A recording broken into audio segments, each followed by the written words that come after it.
There we go. We're gonna do 125 cropping. Let's do 150. There we go. Right. We'll do one.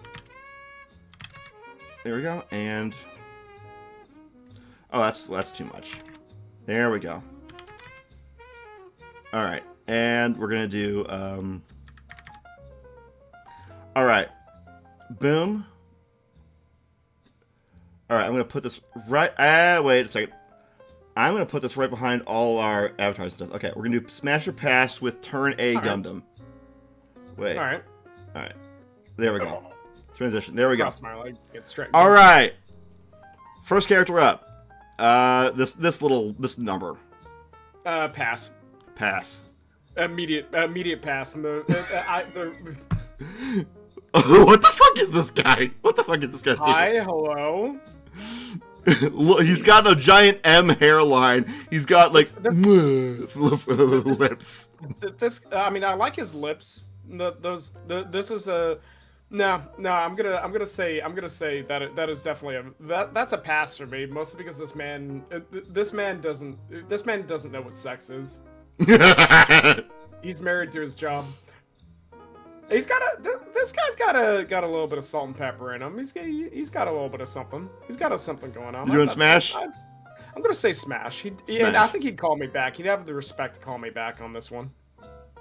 We already did Smash. Why is it showing us the same one? Oh my god, is there only a few characters? In Turn A Gundam? No, yeah. Smash it again. Smash that man again. Bam. There you go. Who? That girl's definitely married. I don't want to fuck with that. Okay. That's a lawsuit waiting to happen. So that's a pass. I like her outfit. She's sporty. She's got something going on there. Oh wait, how old is she? I just realized they don't tell you the age of the characters. We're gonna ignore that for a moment. Okay, we'll just assume they're 18. I'm assuming that I have checked her ID beforehand. So Smash on that one. All right, Smash, bam.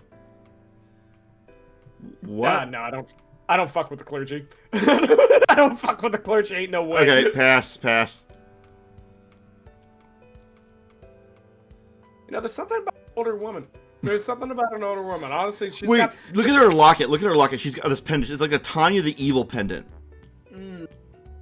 She might be into some ne'er-do-well to him. Smash. All right. Smash. So that's a Smash. Error contacting server. What the hell? Oh, no, we got it. Don't worry. She would rock my world. that girl right there, right? She cooked me food, rock my world, huge MILF energy. Like, no, this girl will end me. Why do I feel like this would be your S tier break the bed entry? No, she's just killing me. She's just killing me. Okay, that's obviously a Smash. Holy, what the fuck? Ooh.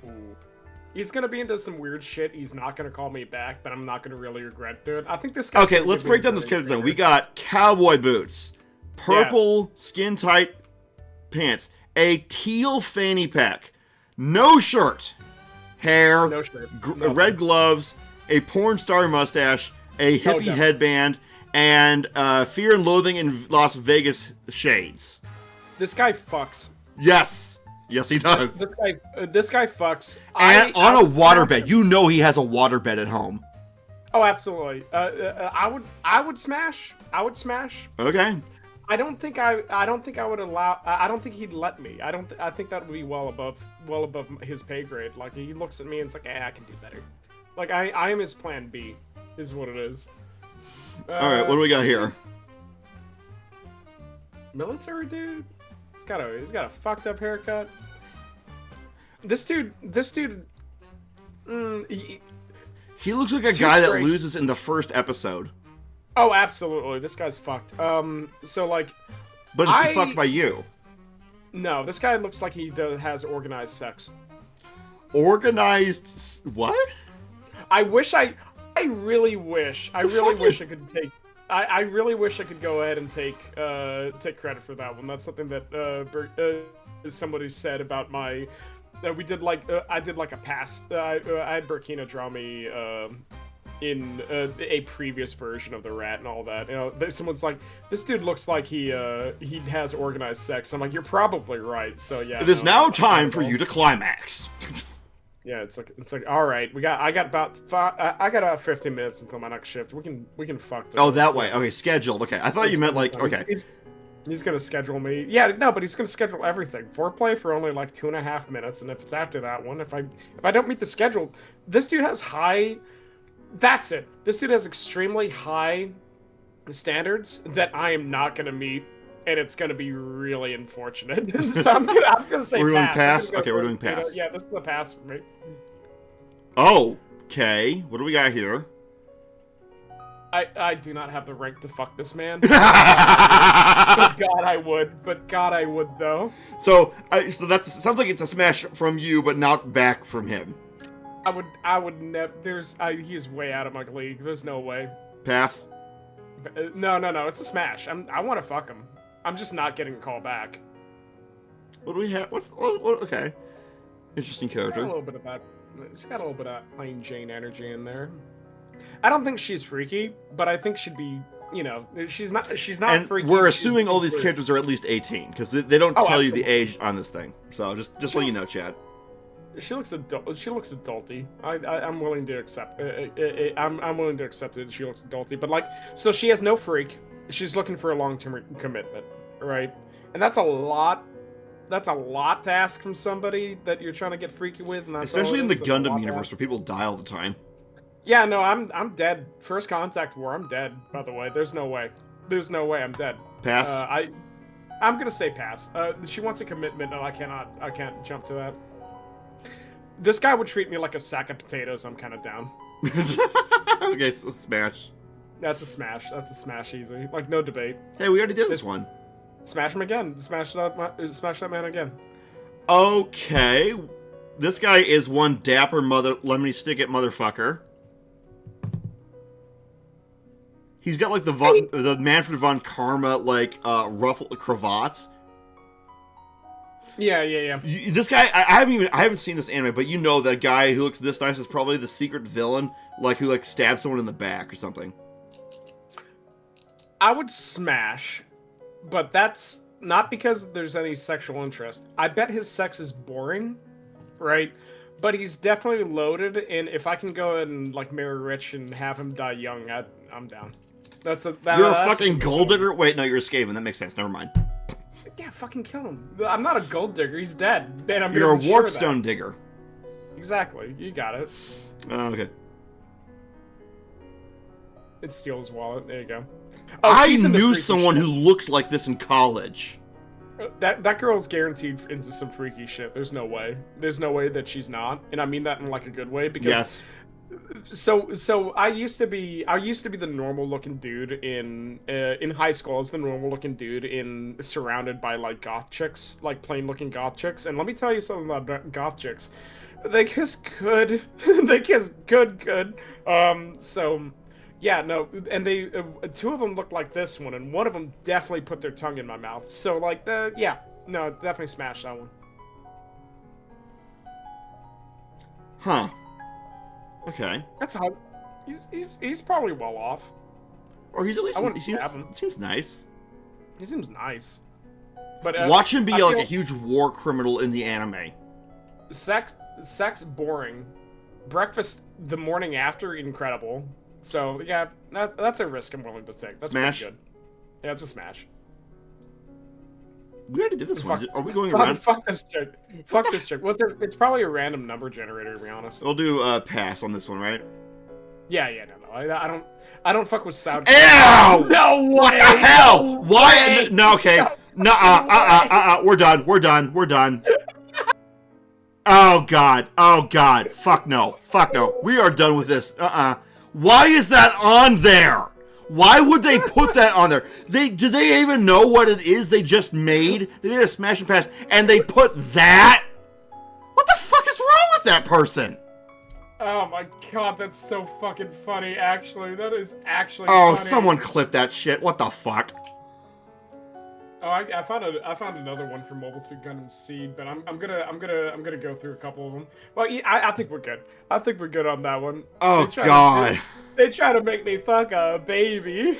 Dude, that's why would they even ask?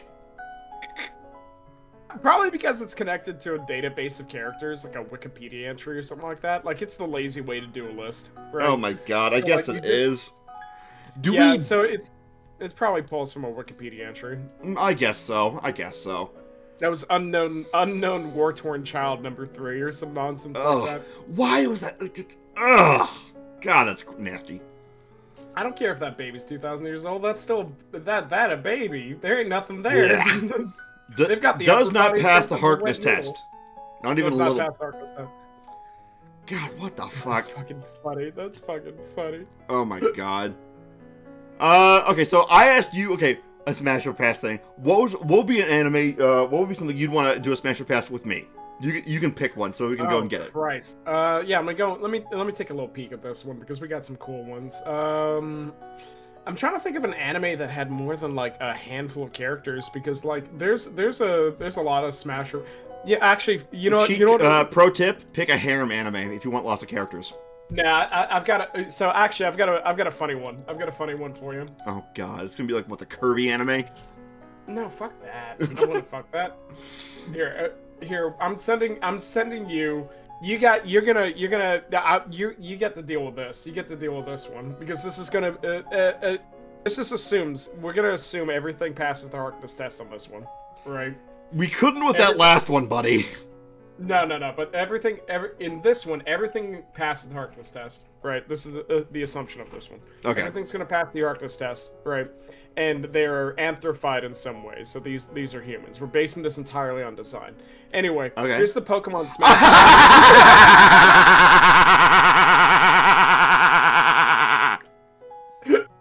Go and put that hot shit up. Are you a Pokefur? No, but as a furry. But you poke fur then? Yeah, sure. You're fucking funny. Yes, I'm hilarious. Bitch, I'm adorable. Yeah, no, I respect it. Bitch, I'm adorable. Oh, you think you're being cute? Oh my god. Okay, here we go. Here we fuck. This is like safe for toss, right? Oh yeah, no, there's no sex in this. It's zero sex in this. Oh, you're gonna see Pokemon. You're gonna see a Pokemon, and you're gonna decide whether or not it's a smash or pass. Oh, so this is just ordinary Pokemon, not okay. I thought these were like Pokefurs. No, you are making you're making the assumption in your head based on the design, right? Whether or not if a dude that looked like this or a girl that looked like this came up to you, would you smash him, right? And we're deciding that really fast. We're gonna decide that real fast. This is a personality test, by the way. All right. Hang on a second. Let me just get this thing all dolled up and ready to go. Do yourself a favor and choose a number to stop at because this is all 2,100 and whatever the fuck. So like you probably don't want to do all of it. There ain't no way. Okay, hang on a second. So I'm gonna do 500 from that side. 500 for let's do 550. And then we're gonna do 200 there. And let's do 150. Okay. There you go. That ought to do that. Okay, transition. Alright, Bulbasaur, pass. Good choice. Ivysaur, pass. Pass that one. Gotcha. Venusaur, pass. Not in the grass. Charmander, god no. No. No. No. No. No. No. No. Is there a way to make this random instead? I think so. Hold on. Let me see if we can do that. Otherwise, we're doing the national decks. Yeah, we're doing the national decks on that one. Oh, also, by the way, you can go ahead and see what other users chose. Below it is what they wanted to boink, which is really funny, actually. You can test your freakness that way. Let me see if I can't randomize this a little bit. Hang on. Bottom, let's make that 100. Or we'll make it 50. There we go. Yeah, there you go. 50, there you go. There we go, that works. Also, like, big pass on Blastoise, I don't blame you. Yeah, Caterpie, no. Metapod, no. No. Nope. Butterfree, no. Weedle, no. Kakuna, no. Ooh. Actually, I think I know how to do this randomly. How? Right. I'm gonna do a random number. Hey, sign in with Twitch. Why is that even an option here? It's a full-on app. You can do that. You can do that right now. Oh. Should I? Or is it... Oh, I mean, this is working for us. This is working out fine. All right, so you want me? I'll do the random number generator. Go and make sure that we have some cool not national deck stuff. Can throw that in there. You ready for that? All right, sure. Random number generator. Hit me up. 364. Wait, come on. It is not letting me input a number. Oh, that's weird. Hold on. 364. Oh, 3. Oh no, I think it's just whatever. Okay, whatever. We tried. We did our best. All right, pass. Pass. I'm judging the passes and smashes in the bottom. I get a feeling that number's gonna jump eventually. Oh, we got a smash for Arbok? Yeah. Snake vibe? The snake vibe? All right. Didn't you say that they were going to be like Pokeforce or something like that? I forget. Oh, yeah. The Anthrifide and passes the Harkness test. Right, so more human than not. So this is entirely on design. Nidoqueen smash. Nidoran. No. I'd smash him in Nidoqueen too, honestly. You're 100% on that one. There's something about one. Clefable, really? Yeah. Vulpix, nah. Ninetales, absolutely. Jigglypuff, no. I've dated portly girls. Portly, yeah, there you go. See, you got that covered. A Zubat, would you fuck a faceless? Would you boink that? Would you boink that faceless big teeth? It's harder to say looking at this old art. If we had something, you can swap it to like the HD and all that. There's this site actually rocks if you wanted to, but this site rocks. Golbat, no, me neither. Oddish, don't be mean to Oddish. Gloom, Vileplume looks creepy. Vileplume is creepy. You're right. But it's way funnier if I hit smash because what that hole do? Yeah, what that hole do? Oh, a lot. Evident. If you were to believe E621, a lot. Why not? It's funnier. Paris, no. It's literally a parasite eating its brain. Yeah. Venonat, no. Venomoth, no. Listen. I don't know what's underneath that hole. He's very shy, but he's emotionally available. All you do is just sit on the hole and tell him to use dig. Just use dig. Dig up my ass. Psyduck, Golduck. Yeah, there you go. Good choice, Mankey. Yeah, no, I see that. Growlithe, okay. Arcanine, okay. Poliwag, no. Ooh, big arms, I gotcha. So I'm a sucker for Abras, but... This is a tough one. I have been a sucker for this evolution line forever. I have to say Smash. Smash on that one. Smash on that one. So that's a universal thing. I would go for a female of this, but they all look male, so no. I'm assuming of your preferred gender, to be honest. Okay, then I would go for a Smash from a champ then. Listen, I'm 100% big woman. I'm 100% down for big. You can kill me. You like that? Smashes. I like how the smashes got a little bit bigger for between the two of them. Like, but hold on. Tentacool, nah. Tentacruel, yes. Yeah. Oh, whoa, okay, gotcha. Geodude. I gotta say, none of the ground types have to be comfy. Okay, I have a friend whose character is an equine furry, so... There's something up there. There's something happening there. I got you. Slowpoke, Slowbro. Nah. They would just sit there the whole time. I don't even know how to... I mean, that's not a robot fucker. I can respect that, honestly. Does this count as a duo or a foursome? It'd be a foursome, but it would be really... I wouldn't want to deal with the logistics. Would you bang... Okay. Here, new interview question. Would you bang some conjoined twins? I don't like logistics questions. Like, I can't play... I love playing city builders. This is going to be a really weird way to go and say this. I like playing city builders until we get to the point where I have to worry about logistics. So the concept of having to deal with the logistics of multiple people, like the same reason why I wouldn't go to an orgy. There's too much logistics for that. Like, what's going on? I've had to deal with lots of logistics, so I'll just Smash. Why not? Just Smash. Oh, Seal's too cute. No. Seal's way too cute. She got a little bit something going on. Oh, I am a sucker for goo girls. Oh, that's okay. We got you. Did chat share break? I think it might have. It might have. You can peek that. You can peek whether or not it broke. It did. It broke. Now we're on. Whoa, chat. Oh god, did it fracture my VOD? It always does that. Nah, I think we should be fine. At least on my side, we'll be fine. Hang on. You would bang a Cerberus. Understandable. Good choice. It did. It broke my VOD. Thank you so much, Twitch. We can't win out here. No, we can't. We can't. It broke the VOD. Great. We can smash. You can smoosh them together. I am absolutely into goo girls and slime girls, so absolutely I'm... You know, just for the memes, I will say smash on the haunted vagina. I'm gonna be with you because that's funny, right? But I think on a long-term kind of thing, I don't know. She seems too shy for me.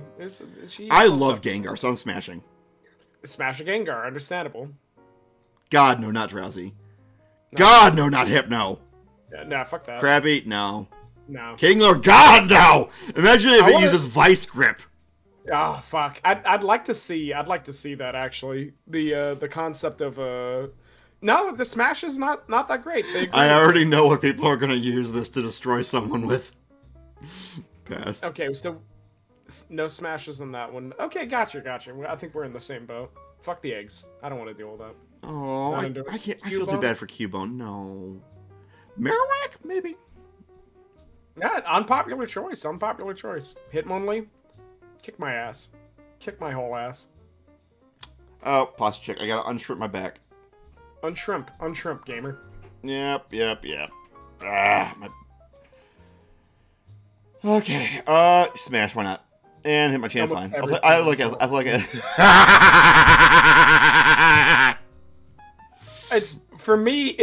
I'm basing this entirely. It's the same reason. It's the same thing where I go ahead and like, if I get into an MMO where people are allowed to go and put their details in, right? I do something called F-list hunting, right? And I grade them based on grammar and outline. I don't care what kinks you have. You're going back to grade school.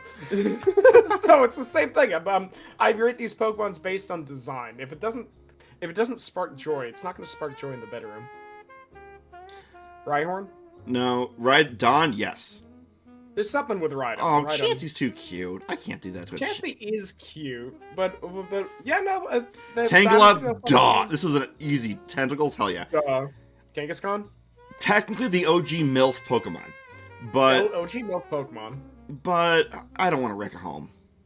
I don't want to wreck a home, and B, also like that's a lot of responsibility. Even if she's a single mom, she's a single mom. I'm assuming this is casual sex, not actual, you know.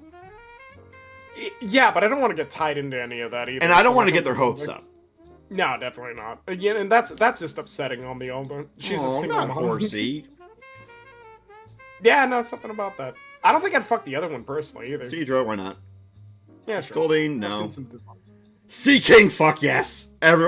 Sea King! Fuck yeah! For the memes, just for the memes. Staryu. Sorry. Yes, because I am curious. I gotta know. I'd have to see how it looks. I'd really have to see how it looks design-wise. Hey, look, you're on this list. That's a tough one. Oh, that's a tough one. I want it. Oh my god, I love Scyther. Oh my god. Scyther is my boy. It's a good design. God. On a personal level, I want it because I feel like I ship Jinx with Mr. Mime. Oh, absolutely. They kiss. They absolutely kiss. You kidding me? I think that is the natural pairing. Dude, what do you mean kiss? They have the kinkiest sex in all of Pokemon world. Oh, absolutely. For me, I'm not getting involved in that. No, I can't compete with Mr. Mime. Ain't no way. Do you get down for some Electro play? I'd have to be in the mood. Honestly, I'd have to be in the mood. And Electabuzz, it's the same problem that I have like the Machop line, right? I think they'd be a little bit too braggy, honestly. Like this dude's stunting the entire time, and I'm not feeling it. But what about the butthead? Would you fuck the butthead? I've seen one design that I probably would, so I'm gonna say I would smash this. What do you think? I'm gonna pass. Pass on that. Holy hell no! That's just a bug. That's a bug.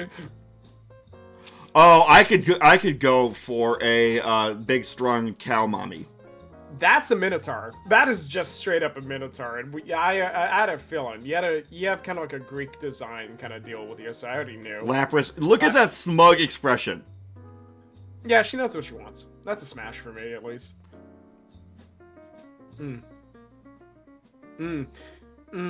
Over a little bit of an little Paper bit bag on the head. Paper bag. Well, I mean, they turn. So fun. Weird lore fact. If you want to know Pokemon lore, right? Every Ditto, right, can perfectly mimic a Pokemon. Right? Yes. The only one that couldn't was the Ditto. Yeah, and now everyone believes that it's a nerf on all Ditto, which it's not. It's not, which I think is really still very, very, very funny. I'm gonna say Extremely Smash funny. because why not? Smash. Holy shit! Look at that ratio. Oh my god! Ditto's a Smash. Malkavian knew exactly what was up. And it's Eevee. I've seen the E61 of Eevee. I gotta say Smash. That's a Smash. Vapor. Hey, did you know? Shut the fuck up. Shut the fuck up. Shut all the way up. Shut the fuck up. Just shove it in your mouth. Vapor, Jolteon, yes. Flareon, yes. Por. Okay, here's a hard one. Yeah, I mean, you play Second Life, so you probably you've probably seen some girls that look like this in Second Life, like that. Probably with less polygons, actually. Now I'm thinking about it. Pass. Pass. Lord Helix. Lord Helix. I haven't even thought about that for a bit. Smash and for Lord Helix. Let's Oh, smash it. Kabuto and Kabutops. I love those guys.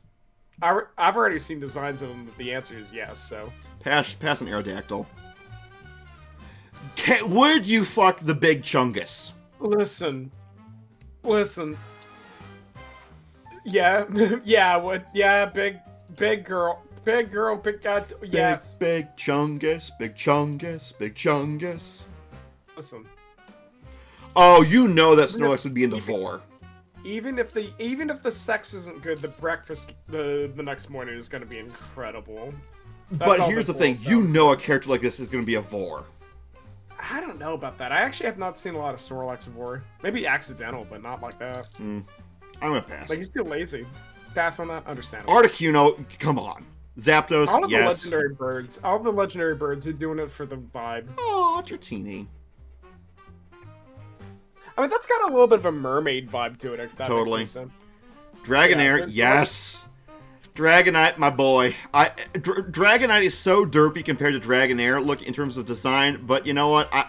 I'm loyal to my bro. You gotta be loyal to bro. Bro's Kiss out. the homie.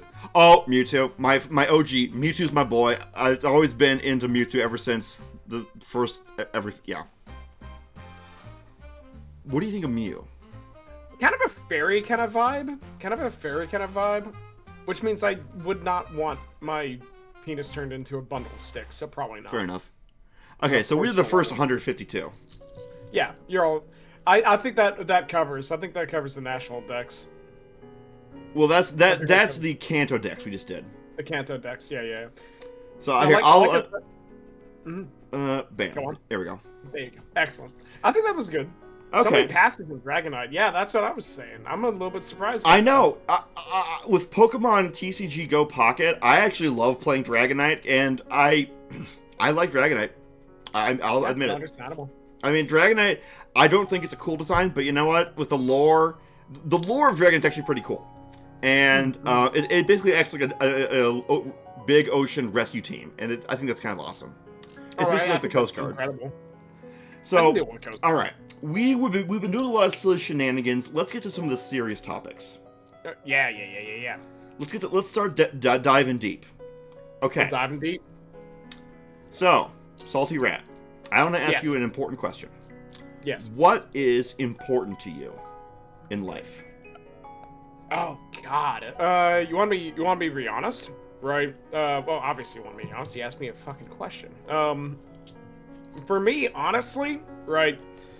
a very important part of like just anything that I do, right?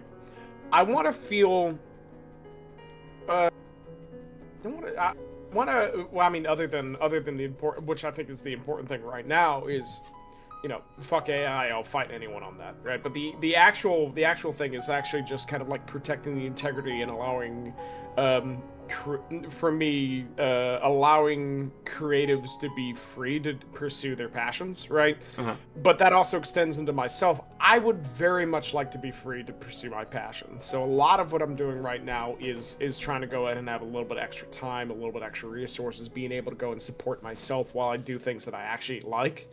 Because I'm 35. I'm dead in like 30 years or some shit like that. I've got limited time, and I might as well do it not being miserable. Yeah, I know that feeling. So you gotta pursue what you enjoy. You gotta pursue what makes you happy at the end of the day, and actually what you're passionate about, right? So that's important to me. Being able to go and actually do something that you enjoy doing for as long as you can, right, and feel like you're doing productive stuff while you're doing it is like a huge part of that. I totally get with that. That's kind of why I started streaming and started doing stuff with like this little board game thing I'm doing. I tried being a normal person and I failed at that, so now I'm just gonna try to be myself if I can. That said, being normal was something that you wanted in your 20s. It's over now. Yeah, I'm 33 now, so. Okay, so what is something, if that's what's important to you then, why is it important to you? Why is artistic integrity and artistic expression important to you? So, honestly, really, really easy. This is actually an extremely easy question, right? Okay. Because half the reason why I have as much like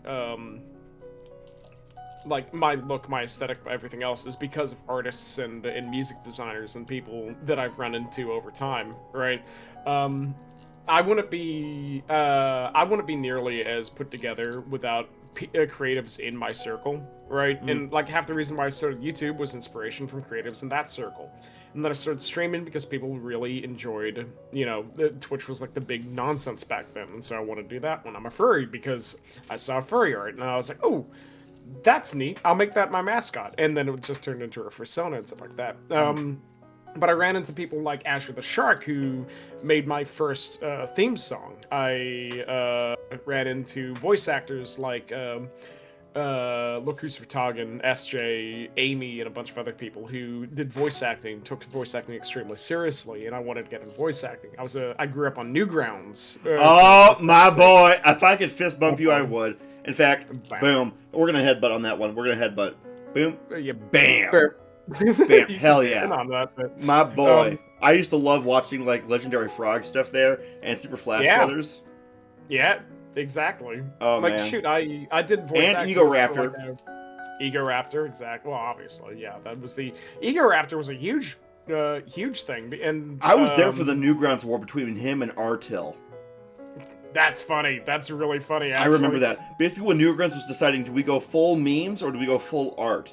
And to this day, I can see, I can tell when people are from Newgrounds because it kind of went towards the more, they're always about the irreverent creator thing. I always see them as like the Mos Eisley of the art world, where you'll never find a more Richard hive of scum and villainy, but for art. Yeah, I can see that. Like, and it's kind of exploded too, honestly, with as far as that goes. Yeah. You can post whatever you want to. In fact, actually, I'm probably gonna post my paintings to Newgrounds. Now I'm thinking about it. Thanks for reminding me. When I go to the Newgrounds forums for whatever reason, I feel like I'm walking into a dive bar. Yeah, no, absolutely. That's just how it is. Do not be surprised if your car gets key scratched. Do not be surprised if you leave with a wound you didn't know how you got. No, of course not.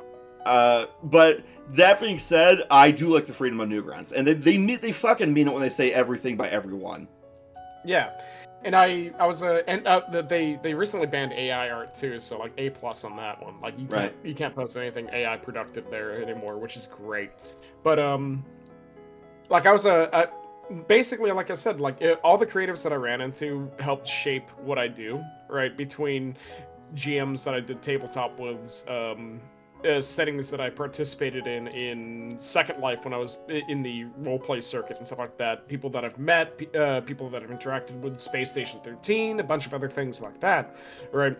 All the people that I've interacted with is the creatives being able to do what they do, right, is like such a huge part of that, right? Totally. And preserving that is like 90% of what I want to focus on. Okay. So, what about these creatives touches you? What about these reaches you in your heart of hearts? Is it the freedom element? Is it the creativity element? And I want to guide this towards the question of what does it mean to you for something to be art? Oh, honestly, if you've made something that's art, that's all it just boils down to. Okay, well, let me give you a counterpoint on that then. Mm-hmm. Okay, this is going to be a bit of okay, so counterpoint. If you make so you're saying that your definition is if you make it, it's art. Is that right? Yeah, if you make it, it's art. You technically so technically speaking, if you drop a deuce in the toilet, is that art? Yeah. You're okay. Funny. So there's a famous installation from I think it was the 80s where someone took a crucifix and they put it in a jar filled with urine and they called it Piss Christ. Human made a statement. That's art. Okay. Human made a statement. That's art. I mean, let me pull back. This is gonna be a really weird. Like segue. Fuck the Louvre. Fuck the Louvre. Actually. Oh shit! Is there like drama with the Louvre? What's going on? Wait, what? What? So here's something because the concept of what art is okay, so fun fact, I'm so, other than the fact that people think that I'm like dumb as hell, which I lean into because I love that stuff, I'm actually extremely well educated. Like, not college degree level stuff, but like I've joined debates and research history, and I studied philosophy throughout like middle school and high school and stuff like that. But the Louvre.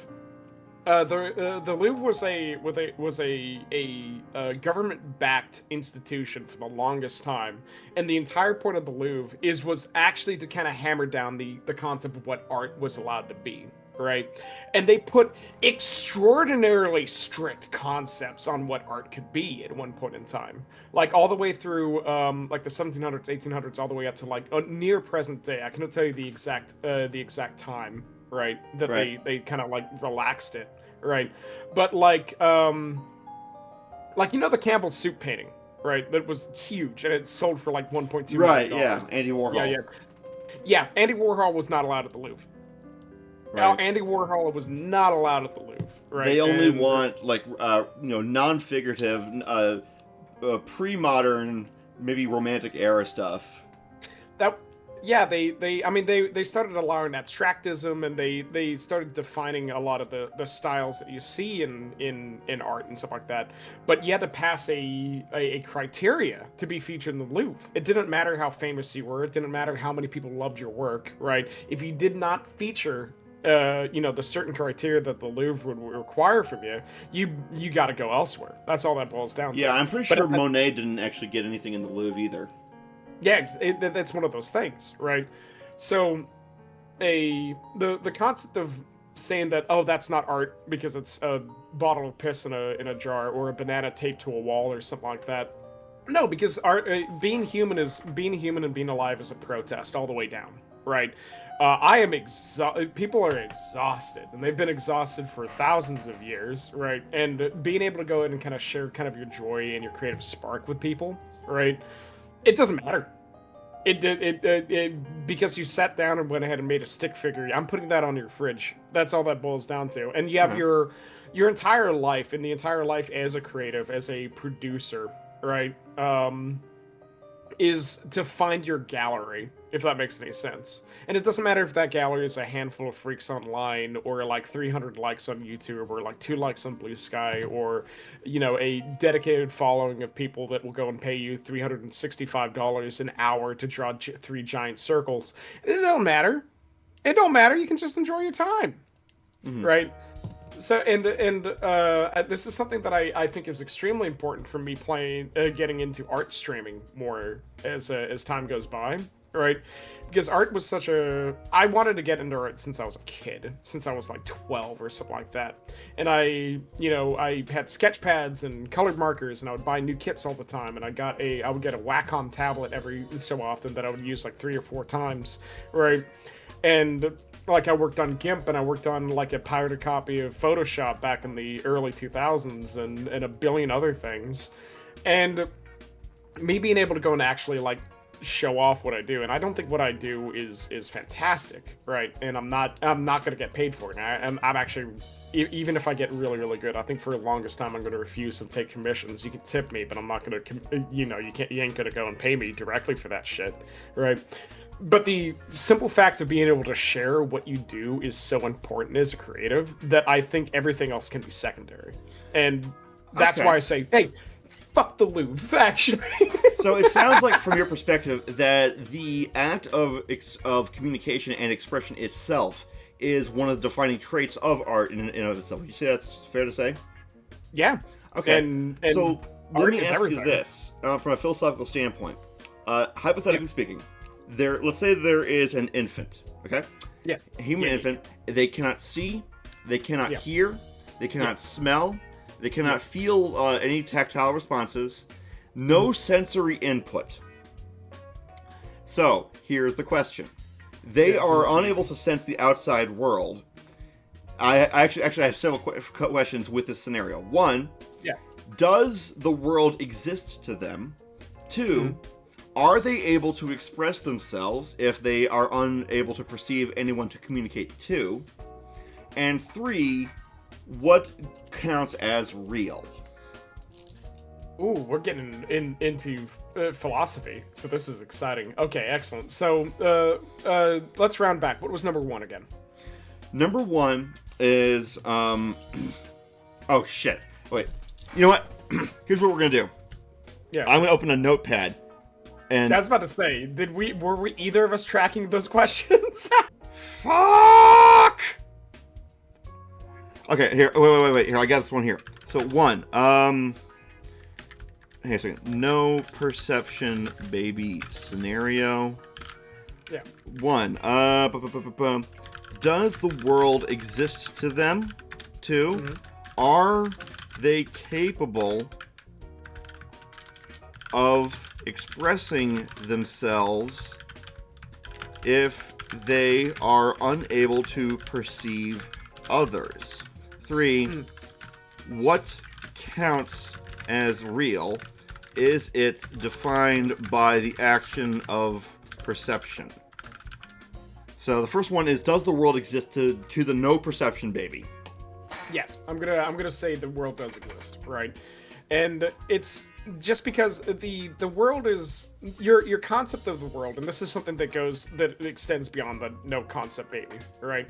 But the world exists beyond your world exists only in what you are able to perceive, right? And while the baby can't really perceive or understand anything outside of themselves, that doesn't mean that they themselves aren't their world, right? Because like they're on a non-philosophical standpoint, babies still imagine, they have dreams. They, in fact, in vitro, babies still imagine and daydream and have like little sparks, whatever they might be. We have no idea. It could be shapes or like colors that we'll never see again, that kind of nonsense, or like just thoughts about what's going on outside, right? Or maybe they got really interested in, what is this weird thing on the end of my arm?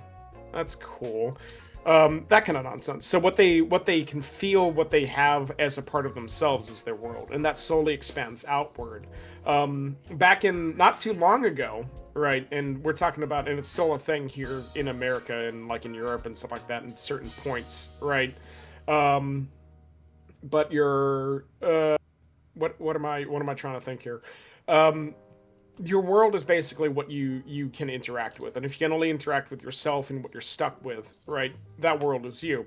For people who live in like middle America, out in the middle of nowhere, and they work like a simple 9 to 5, 12 to 15 hour kind of thing, there's a concept of human mobility that was limited back from like the 1600s for everybody, but also like nowadays for people who are basically in the middle of nowhere in small towns. And they're happy with that, but their world is like their small town, their family, their friends, and stuff like that. And so a lot of what they imagine, what they dream about, is just their small town, their family, their friends. There was a talk that back in the 1800s, pre-industrial revolution, right? One of the it was not uncommon to die in the same hospital that you were born in, right? And so I think that that's something that I think about quite often, is that your mobility and your ability to perceive defines what your world is, but that doesn't mean you don't have a world. Right. So I'd like to read something that was posted in the chat by Degamad. If there is zero senses, then no, the world is not there. Your brain is just a computer in the box. It can interpret information that's put into it. Interestingly enough, if you can just feel on the back of your head, you can learn to communicate. Yeah. So what response do you have to them saying that your brain is just a computer in a box, there is no world there? Yeah, absolutely. Yeah. But like, I guess like in a physical sense, you're right. There's no world if you're just a brain in the computer box. But eventually your brain is going to go ahead and have something to latch onto, because that's just how imagination works and all that.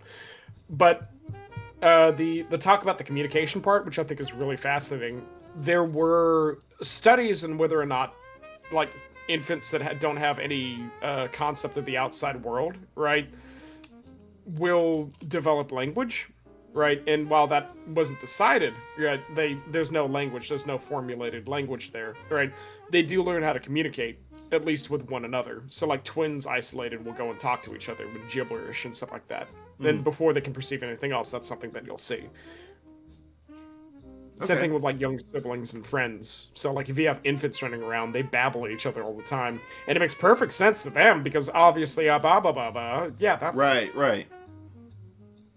So they're able to transmit. The question is are they able to receive? And with the concept of communication, is the no perception baby capable of expressing itself if they are unable to perceive others? So basically, what you're saying is they could. I never said they couldn't move. Yeah. But they wouldn't be able to feel what they're doing. They wouldn't be able to see or any of that other stuff. So, what is your response to the concept of expression if intention is disconnected from your ability to express? Okay, so, like, honestly, like the what is her? I forgot her fucking name. Blind deaf dumb girl. Helen Keller. Helen Keller. I mean, she did some hot shit. She did some hot shit in her day. Right. She figured that stuff out. But to be fair, she did have tactile senses. Yeah, that's true. I guess if you can't sense anything outside of your world, if you are completely isolated, like you're a brain in a jar, if you're a brain in a jar and all that sort of thing, no, you're not going to be able to connect to anything, but because someone outside of your perception will have to go and facilitate that. The moment that it's facilitated, you can communicate all you want, and I bet that brain in the jar is fucking mad that they didn't do it sooner. So it seems then, by what you're saying, is that because they can't express themselves, the no perception baby could not create art. Not for anyone. Not for anyone but themselves. Okay. Yeah. The concept of create, like this is I think this is just kind of an important thing for created. Again, anything is art, right? And if your audience is just yourself, that is perfectly valid. That is extraordinarily valid, right? You're not gonna blow up on Blue Sky for not posting something. But that doesn't mean you didn't make something, right? It's the same thing with and this happens in the furry community all the time, right? And I'm sure it happens with other creatives and story writers and people who just like watch stuff. I'm certain that there are like entire archives, entire interesting archives of like notes and like stories that people have shown absolutely zero, and it's just for them. Yeah, right. I know a guy who is just like that, actually. Yeah, it's that meme of the lore of the OC that I actually share versus the lore, and it's like a huge fucking stack of books that I've actually written. It's that kind of nonsense. Yep. So Mo is saying, well, background chemical reactions are still going on even if the external interface is cut off. Yeah. So like it's the same thing like dreams and like internal monologues and stories that you write for yourself, even if you ain't writing, you're thinking about it, right? And I consider like even the act of creating and imagining to be a form of art, even if it's not shown off. Again, rolls back to my previous statement: fuck the Louvre. Fuck Right. the Louvre. You know, there's a concept that I've talked about with other people that a lot of people out there in the world, not everyone, but a lot of people will talk about the concept of quote-unquote perfection.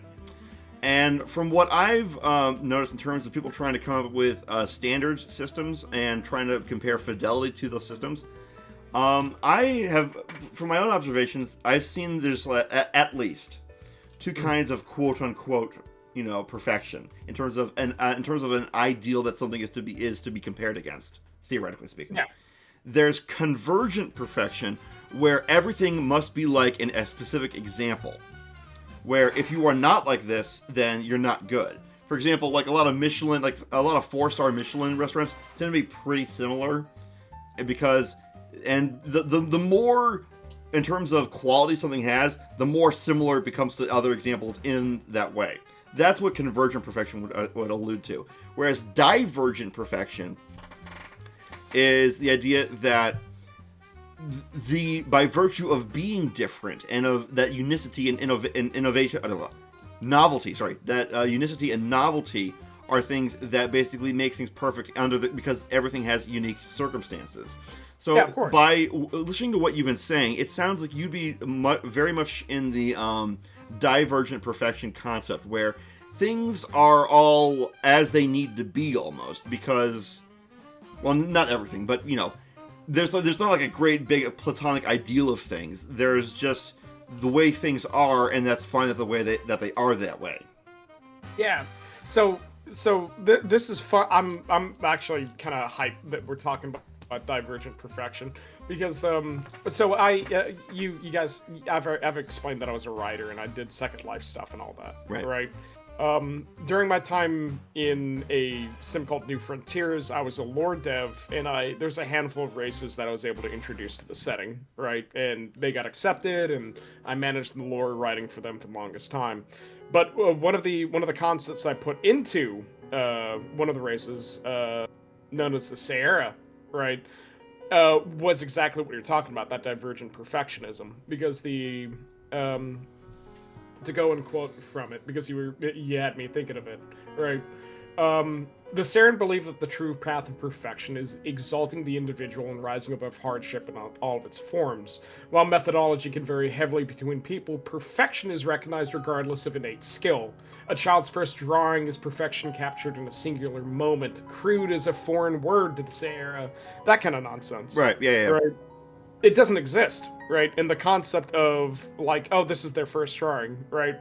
You know, fucking Saren parents are gonna be like, oh my god, look what he fucking did, this is my son! And just, like, macaroni painting on the wall. Right. You know, actually, it seems like what we're describing, what we're getting at is the concept of quality in a zero-sum game versus a non-zero-sum game. Yeah. Because... And I think art should be a non-zero-sum game. Excuse me...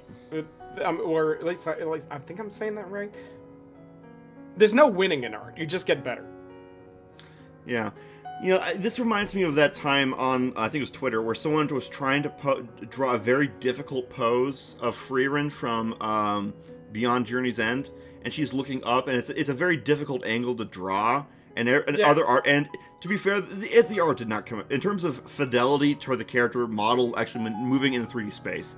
It was not of that quality and standards that they were setting out for themselves. You know what I'm trying to say? Yeah, but you're gonna burn yourself out by that. Yeah.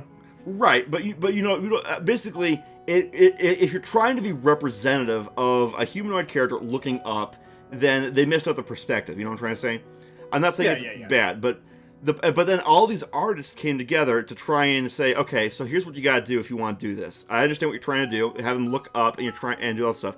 And it was really wholesome how people came together. They didn't just say, "Ha ha, your drawing sucks," like you might get on Newgrounds, but. Yeah. It was actually it was weirdly interesting to see how there's kind of a community moment where people are saying that is a hard thing to do. Here's what I would have done for that. I thought that was a very fascinating moment and almost communal moment where people were less about the where it's not completely divergent, where people's like, oh, it's fine as is.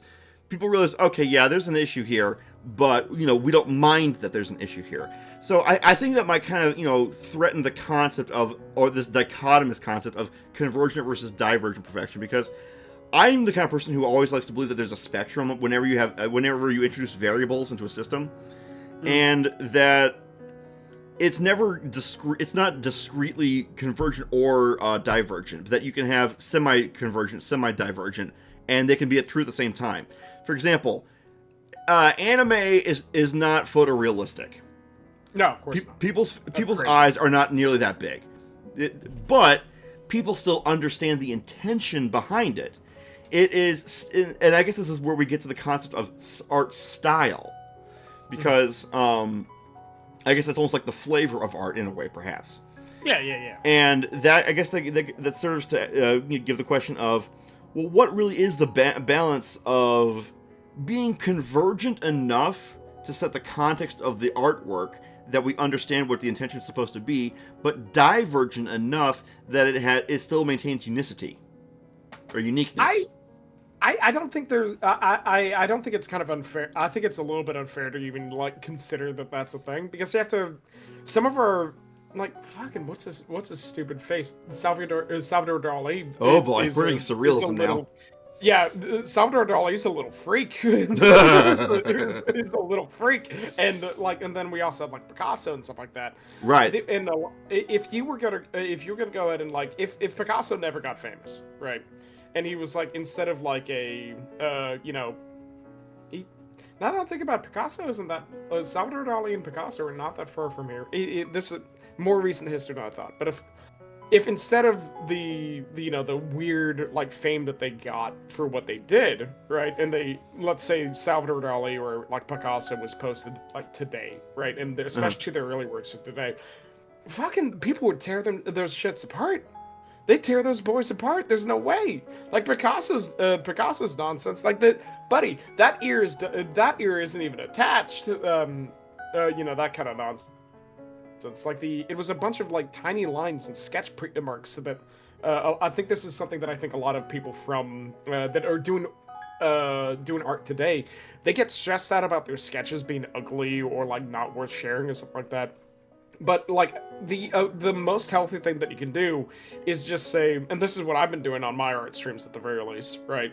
Is that I'm trusting the process. I'm enjoying myself while I'm doing it, which is enjoy what you do. That's number one. You have to enjoy that one, right? But every time at the end of my stream and stuff like that, I know some artists are just completely wiped out, and they're like, oh man, I don't think I did this one very well. I'm gonna have to work on this later, or they won't post their sketches or their whips or something like that. No. I think the mindset you need to do is, if you're doing art, buddy, I'm the best there ever fucking was.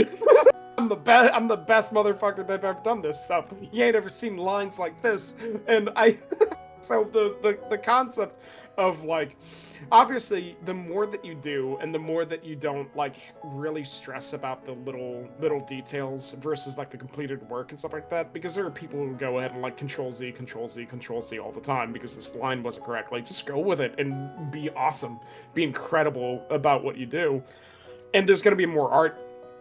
So while I definitely thank everyone who's involved in the art streams, chatting and showing me details and pointers and stuff like that, and I get so hype when I figure something else out and somebody shows me a technique that I've never thought of before and all that sort of thing. At the moment then where you're making something, right, that's great, you've done it, fantastic, you're the best, no one's ever done that before. So I feel like I want to just specify something. So since you studied philosophy and these kind of things, and art as well, you're probably familiar with representative art versus abstract art. Whereas, for example, if you're doing a still life of a bowl of fruit as an art exercise to see how well you can do representative art, then you are establishing a standard and a context for the art to compare against. Would you say that's fair to say? I mean, it depends on how strong. It depends on how strongly you want to lean into your representative art, because what you see, and this is something that let me answer a philosophical question with a philosophical question that we're down to it, right? Since we're hammering down this, right? Um, this is something that I put my head to for a very long time, right? Say you have somebody who's blind. You have a friend who's blind, right? And they ask you a question. Hey, what's the color red look like? Oh boy, describing color to a blind person. This old question. Okay. Yeah, it's an old ass question, but like I think this really hammers down being able to go ahead and show off without using anything that would be, you know, without using anything that would be a form factor of what these things look like, and it actually just try to describe anything to somebody who's never seen something before. Yeah, if you right? don't have the common means of perception, yeah. Exactly. Right, so and I think that's something that artists really kind of like hammered down. Obviously, a banana's supposed to look like that one, but does it really though? Yeah. What does it look like? Rotate an apple in your head. It's free and the cops can't stop you. I understand exactly, unless it's like Fahrenheit 451. Yeah, exactly. Hang on a second. I want to share with you I'm making a quick little diagram in this little software here.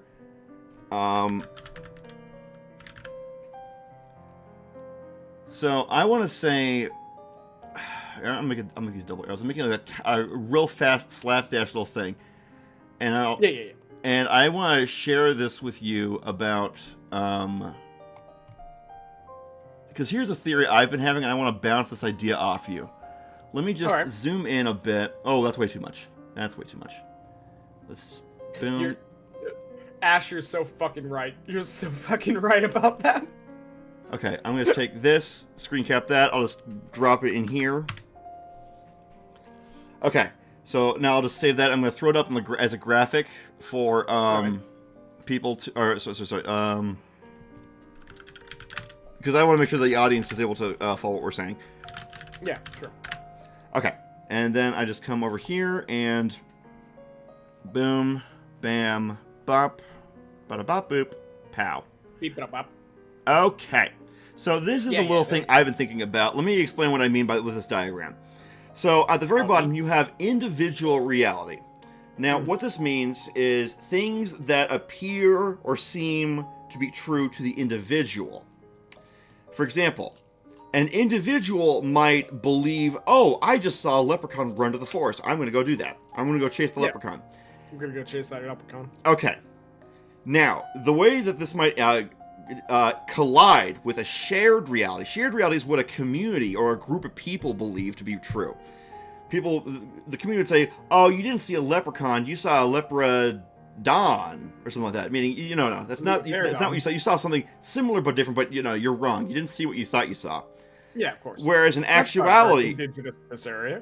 Right, and the difference between shared reality is what a group of people believe to be true. Like, for example, a culture of indigenous people, say, who are isolated from industrialized society, and they believe, okay, the sun is a giant eye in the sky, and the moon is a severed head. This kind of thing. This is what their world is to them. And the collision between shared reality and actuality are things that are measurably and observably true, and might even predate human existence. Yeah, and things that are true without human presence. Yeah. So, for example, gravity will affect things in galaxies millions of ways away without humans being there. Yeah. So the classic example I have is, okay, an individual believes that if they run naked in the forest, that they will build a spaceship and go to the afterlife. Shared reality is that person is not going to go to the afterlife. They're going to go to nirvana or whatever the hell. I don't what the hell. Yeah. Actuality is that person got naked and died of exposure in the forest. Yeah, that sucks. Unfortunately, he didn't make it to the spaceship in time, obviously. Right. But I hope I've kind of laid out what I'm trying to talk about here. I understand. I understand the concepts. Right. So I want to kind of connect this with what we've been talking about. Because we've been talking about things like perception, we've been talking about things like intention, and we've been talking about things like expression. So I'm interested to know, because it sounds like for you, the only thing that art is anything that's true on the individuality, which is fine, and is also expressed. It seems like the expression is the key moment of creation for something to go from just being... Well, actually, based on what you've been saying, it sounds like just about any artifice of human existence itself counts as art. Would you say that's fair? That's your position? You don't even need to share it because you did something today. If you did something for yourself today that was anywhere near as creative, I consider that art. And I think it's very important to kind of like hammer that down. Okay, you said near as creative. So let's expand on that. Creative. What are we talking about when we say creative? Yeah, so like honestly anything. I'm gonna be real with you. Like anything that isn't just like a mundane task or something like that. Because anyone can mow a lawn, right? You can do a task, right? Anything can be creative, but like there are things that are creative and things that are not creative, right? Like for example, anyone can mow a lawn, right? But if you had like a moment of whimsy and you decided to go in and do like a spiral pattern around your fountain, right? And no one's gonna see it other than you because your fountain's in your backyard and you live alone. Now you did something creative. Congratulations. That's art. Okay, hold up. I think this collides with one of the things you said earlier. Hang on. Yep. It sounded earlier like you said that even if someone takes a dump in a toilet, that counts as art because it's someone doing something. Yeah. Now it sounds like what you're saying is intention is one of the defining factors. Like if you are just doing you said a mundane task, and you're saying that until you deviate from a mundane task, it's not art. Is that what you're saying? So I get, this is kind of like what I'm trying to think through. The dump in the toilet thing. The reason why you had mentioned the piss in a jar in some thing. Yeah, that's art because you made a statement, right? And that's the deviation from the mundane, right? Uh-huh. But if you take a look about something that you've done and it's a task with pride and you consider yourself like, I would say whether or not you mowing your lawn bog standard is art is going to be based on you, right? If you think this is something different or you think this is great, yeah, sure, it's art. Fantastic. Congratulations. You get to decide that. Right? Hello? Oh no. Did we just crash again? Maybe. My hands are moving again. Okay, Hello. We should be good. Yeah. No worries. Right. Basically, what I was saying is that a large portion of what you do as a person, right, can be considered creative, right? Because I think creativity in art is not necessarily so much as a product that you put out, right? It easily could be, and more often than not, it is, right? But it's more the action of doing something that is. I hate to say the mundane isn't art. I really hate to say. You know what I mean? Yeah, right? It seems to clash with what you were saying earlier with your thesis. Yeah, no, my thesis basically just boils down to: did you do the thing? Are you happy about it? Fantastic. Is it? Would you consider it art? Fantastic. If you took a dump in the toilet today and this, damn, my butthole really knocked that one out of the park. Because technically you worked hard to do it, and there is intention. Yeah. It depends whether or not you are. the difficulty is very much dependent on your age group and whether or not you go to a doctor. Okay, well, yeah. But you understand you understand what I mean. No. Yeah, I guess what it boils down to is that the doing something creative for yourself doesn't necessarily make what you did not art, right? The mundane can be art if you decide to deem it as art. And I think that's really just the only thing. Once again, fuck the Louvre. That's all. Right. Yeah, I understand your anti-establishment perspective on basically on art culture. I can understand where you're coming from there. Yeah, sure. I got you there. So, well, let's flip this on its head then. We were talking about creativity. Let's talk about destruction. What is destruction, and what is unoriginality? I don't know whether or not. So destruction's easy, right? It is the removal of something. You got to remove something, right? But to destroy something entirely is basically impossible, right? And I'll be 100% with you. That is an impossibility. You can't break something down to nothing. That's just simple physics colliding with how you do, right? It's the same sense that we as humans you cannot destroy energy, and you really can't destroy matter. It turns into something else, right? Destruction's not a real thing, right? And unoriginality, buddy. Humans have been around for millennia, right? I can guarantee you that every note and every line and every curve and every concept has already been written, has already been drawn, has already been thought about, has already been put down somewhere, either on a paper or a painting or a cave wall. Nothing new under the sun is what you're getting at. There's nothing new under the sun. So unoriginality, it's fine. What was my favorite example of this one is that, hey, did you know that Star Wars is just Harry Potter? Did you know that Star Wars is just Anakin Skywalker? Anakin Skywalker was placed was taken in by his step parents and in a place called Dudley Lane, forced to live underneath a closet. Underneath in a closet and a bunch of stairwells until a big man with a beard shows up, tells him that they're a Jedi. It's the same fucking story. Hero's journey. Here we go. Fucking story. It's the same. Well, it's not even this. Like almost line for line. The first episode of the first book of Harry Potter and the entire plot of Harry Potter can be mirrored almost entirely by motherfucking Star Wars. That's all that boils down to. I want to interrupt real quick, and I want to read a post in the chat. Sure. Bricky Mara says, "Does the memory of something existing prevent something from being truly destroyed?" Yeah, probably. So, okay, I want to challenge you on what you said with destruction. Granted, on an atomic level, yeah, matter and energy cannot be destroyed. There's conservation of matter and conservation of energy, of course, sure. If I take the Mona Lisa and I set it on fire with a flamethrower, and you can no longer see the paint, you can no longer see the canvas, you can no longer see the frame, it's just ash. Yes. Is it destroyed? No, because then you have extended the lifespan of the Mona Lisa, unfortunately, or fortunately, depending on your preference. How? How is immolating the Mona Lisa extending its lifespan? In 2026, a man immolated the Mona Lisa.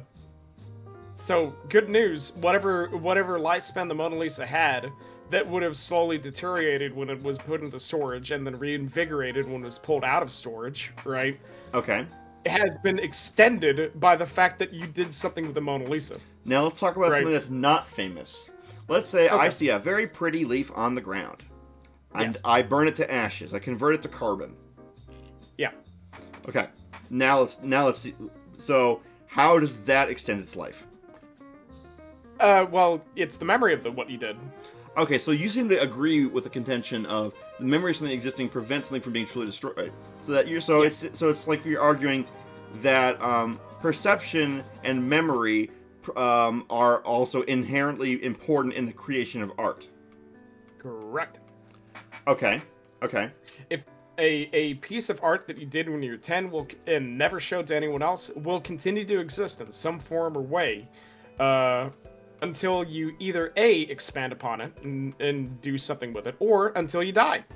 Okay. If you tell anyone about it, any action that involves memory extends the life of something that even if it doesn't exist anymore, even if the original work is gone, you've extended the life just by interacting with it. So let me ask you this then.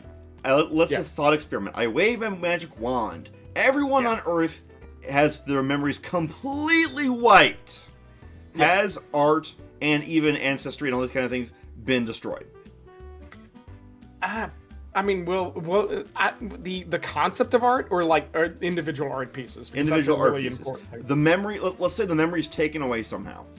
So you've erased it entirely. So like no history books, no nothing. There's no. The memory's gone. No the record's gone. It's memory hold. Oh, you're talking about like an active the act of something like that. Yeah, sure. The memory is gone, right? If it doesn't exist anymore in any way, shape, or form, sure. But you had to get a magic wand for that, didn't you? Right. Sure. Now, let's bring it back to reality. You know how because some people who would be more the ideal saying, no, it still did exist at some point in history. There still was an interaction in the universe to create it, even if it was later destroyed, in a way that basically removed all the textbooks, or removed all the other things and all the records of it. Some would say that, time is a vector, and not necessarily a line segment. I mean, I think the important thing for me, and I think I may have said it incorrectly, but the most important part about art in general is just the act of doing it, right? If it's creative and it made you feel good, congratulations, you did art. That's all it boils down to, right? Even if you hated it, because like a huge part of like art is, I think my favorite quote that I've heard from yeah, I think it was a Reddit thread or something like that, is that they were talking about a student in the class that they were in, an art class that they were in, right? Was in this art class, right? And they were excessive with some of the like it was a traditional art media kind of class, so like paints and stuff like that. And this girl comes in with like a canvas that she painted on, but then decorated with like flamboyant feathers and like rhinestones and stuff like that, right? And she took it to the teacher, right? And she said, "Hey, what do you think about this piece?"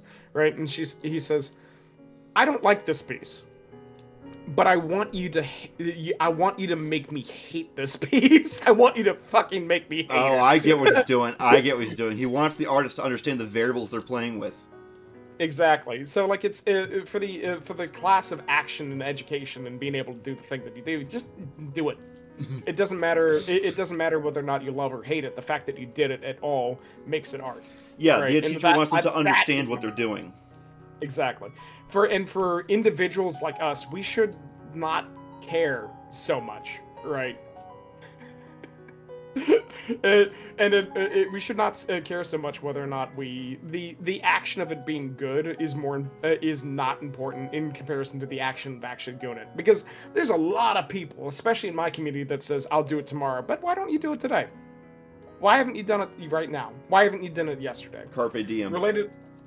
Bert Chimera says, related to this, I draw my dad pooping when I was little and I completely forgot about it, but my dad still remembered years after it was destroyed. See, Burkina's dad extended the infamous poop painting by another 20 years. Wow, okay. But yeah, but getting back to what you're talking about, you're definitely getting at the Carpe Diem type of stuff, like Dead Poets Society scene with Robin Williams. Just do it. Just do it! Just do it! Don't let your dreams be dreams! Yeah. If you end up not doing something, you're gonna regret it. Because we're only here for a little bit. So like if it's this is where like a normal inspiration speaker is like, if you hate your job, quit. If you hate your job, fuck them. Do what you want. Obviously, don't put yourself in a state of financial uncertainty, because we live in a capitalist society and that sucks. Yeah. But we just it's the only game. Actually, it's not even capitalist. Capitalism is all about creating a free market. We live in a corporate feudalism. Well, I think something that's I think it became a corporate feudalism because we forgot how to do things. I think a lot of people kind of like fell by the wayside, and they would rather just be told to do things rather than like it's easy for me, right? I think one of so this is a fun fact about the rat. We're doing fun fact about the rat time. I am currently under study to go and get my AC Plus certification, which is for personal training, right? And so the concept, the amount of money that I could make as a personal trainer is ridiculous. We're talking about 120K a year if I'm really, really good at it. That kind of nonsense, depending on the area that I'm in and my clientele and all that sort of thing.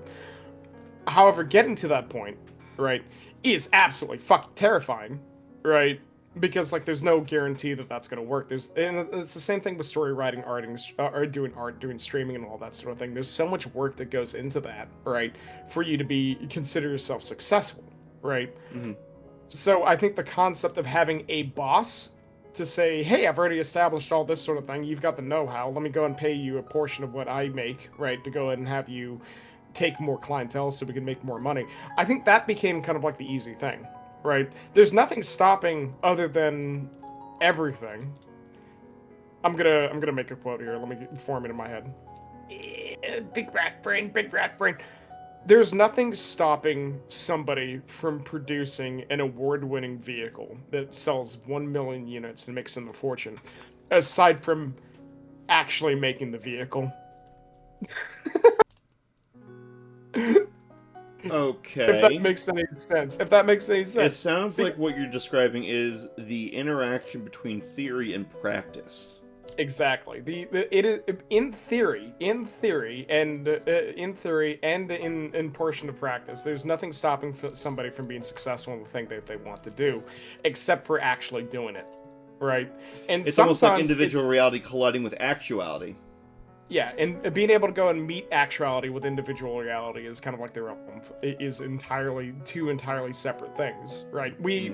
I argue that we're in a corporate feudalism, right? Because it's a lot easier not to impose your individual reality to actuality. It is a lot easier to go in and step into the status quo, and I respect that, right? I have a lot of bosses that are fantastic. A lot of my bosses are excellent people, right? And that I've gained respect from, and I pull a decent living wage off of, and that sort of thing, right?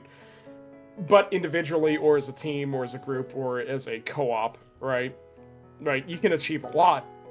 It's just actually getting it off the ground and in going through all the steps that it takes to make that work. I'm reminded of a famous Eisenhower quote. He said, "In my experience, a plan is useless, but planning is indispensable."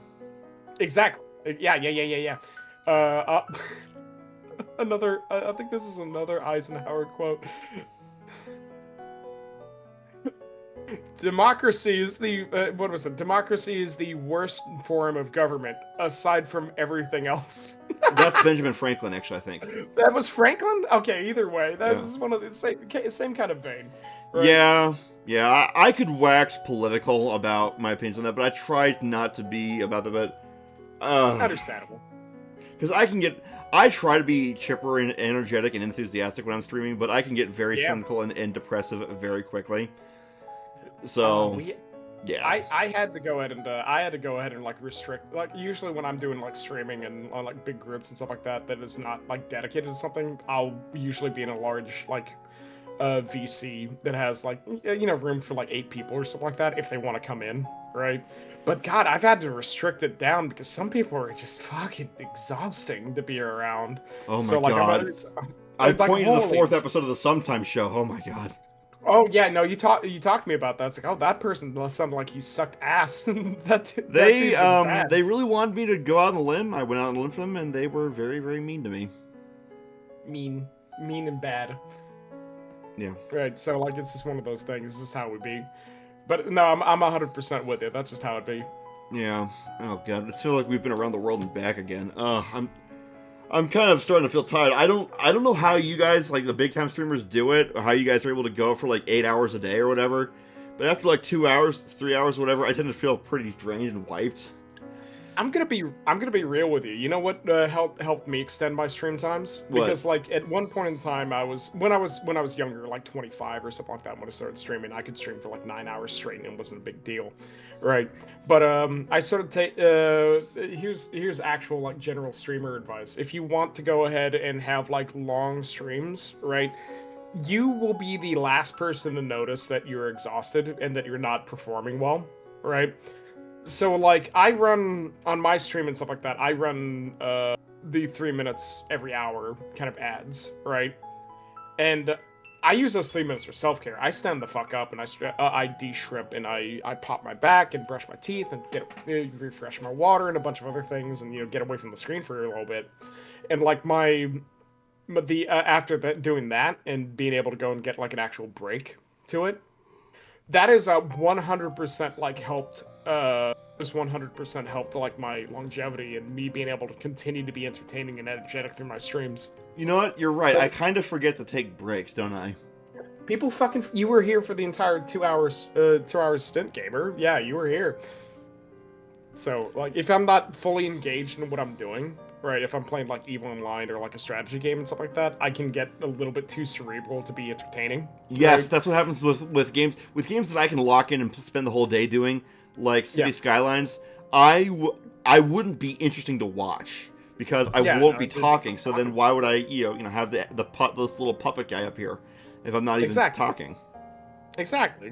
You might as well just go make long, narrativeless long plays on YouTube after doing that. I used to do that actually for a little bit. Yeah, no, I mean, it's easy content. You just play a video game for 6 hours and upload the entire fucking thing up there. It's Yeah. really easy. Yeah. Oh, Yeah. man. But I will admit, I'm getting kind of tired. Well, we kind of already did it. Actually, I will ask you this. Do you want to do a trivia section?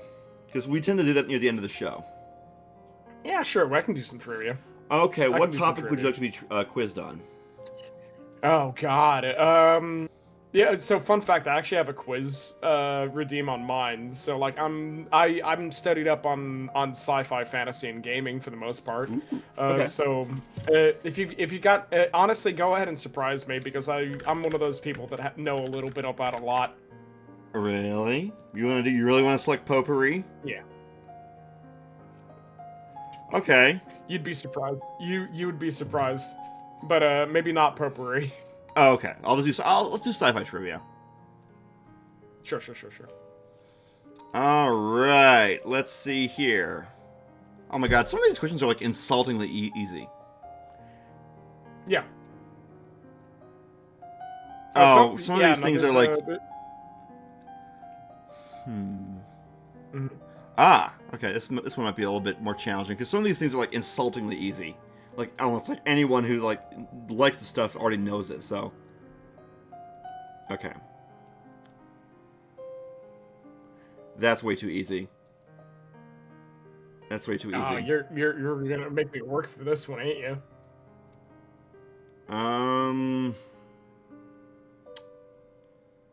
Well, how do you want an easy, medium, or hard question for sci-fi? You can go ahead and make it a smorgasbord of stuff because some easy questions that I've rated for sci-fi and fantasy, completely like missed the mark for some of my viewers who said, "Yeah, I'll take an easy one," but I'm an expert. That kind of nonsense. So feel free to go and just throw it at me. Okay, what famous magazine or a bunch of sci-fi authors published together in the 60s? In the 60s? Oh God, was it White Dwarf? Nope. No, damn. Because that's another one of those long-standing. It was Playboy magazines that have been. It was No fucking way. Arthur C. Clarke, awesome. Margaret Atwood, Ray Bradbury. I think even Isaac Asimov. Yeah, no, I can see that. I can see that. It was the place to be for sci-fi at the time. It was the damnedest thing. Now you know what? I can honestly understand that because there are some people who unironically say I read Playboy for the articles. And actually, I did read a Playboy article on somebody one of the Playboy bunnies charity works, and it was actually fascinating. So you're right. Okay. Oh, some of these things are so. No, these are way too simple. These questions suck. Like these are like insultingly easy questions. Okay. What is the difference between a cyborg and an android? That one's easy, actually. So a cyborg, right, is a organic with synthetic components, right? An android is fully synthetic. Yep. Okay. Yeah. That one I like. That one was a good one. That one was a very good one. Okay. Let's talk. Let's talk FTL methods in science fiction. Faster than light methods. Okay. All right. I'm vibrating extraordinarily hard. Go on. Bro, there's people here. Okay. No, I just finished up. I just. What's the difference between hyperspace and subspace? So hyperspace is the. It depends on the sci-fi, but typically hyperspace is the act of jumping long distances, and they talk about hyperspace as being a shunted dimension to the side of subspace, right? And subspace is typically like normal space. These days we call it. These days I think most people call it real space these days. Really, they do? Yeah, because it's the real space. My understanding of subspace was that it was basically using it was a version of space where they're the same 3.5 dimensions if you consider time half a dimension, or 4-dimensional if you do want to go that model. and that I suppose you could say that. Yeah. and it's basically it's beneath what we have in terms of a mathematical way, and hyperspace is above. But because okay, gotcha. that was my understanding, but it sounds like there might be something else going on. Okay. Oh, I like that answer. That's actually really cool. Continue. here's another question then. In Michael Crichton's Jurassic Park, Ooh, okay, all right. do the creatures of the park actually count as dinosaurs? Ooh, no, Why? no, they're clones. That's not the reason why. That's not the answer that they're going for. Shit. The doctor, I think was it Dr. Kim or no, the actual mad scientist behind Jurassic Park. He says that the big boy, yeah. Yeah, the actual guy who was in charge of all that stuff. What he says in the book, if I'm not mistaken, is that you can't actually bring or clone dinosaurs from DNA from amber. Too much of the DNA has died over time, and too much has decayed. What they ended up actually doing is taking lots of stuff from a bunch of different creatures and substituting it. It wasn't just frogs. It was not just frogs. Gotcha. And basically what they've created are what people assume are dinosaurs, but they aren't actually dinosaurs because it's not actually authentic. And this plays into the whole theme of the whole book of how the whole thing's an illusion. They're not even really dinosaurs. And the whole thing is just a scam because Dr. Hammond in the actual book, or Richard Hammond, or no, not Richard Hammond, whatever. Hammond in the book is actually a charlatan type of piece of shit. That's funny. I like that a lot, actually.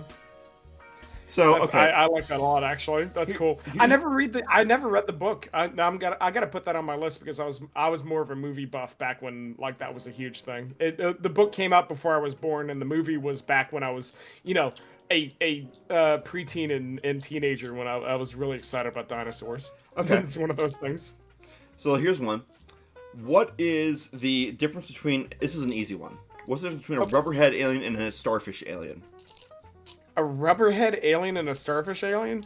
Oh man! All right, so. And these are ones that I have to make up off the cuff because all the questions I'm looking up are too easy.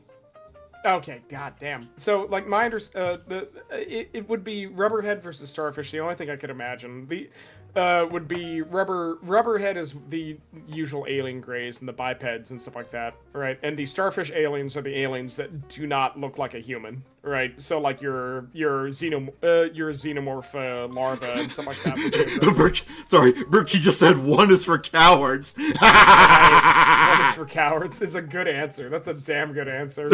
So I guess we could also be talking, if this was set design for sci-fi too, we could be talking about the differences between costumes. So like Rubberhead would be the aliens that they used back in the day that represented like alien greys and lizards and stuff like that. While a lot of the starfish aliens are stuff that we usually done by puppetry.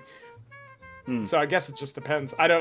I have no idea what the terminology would be. Starfish aliens, you basically got it. Basically, a rubberhead alien means it's an act with a prosthetic on their head. It's from Star Trek because Klingons kind of look like rubberhead aliens, Bajorans look like every week you have a new aliens, and it's just another new prosthetic that's glued to someone's head. There you go.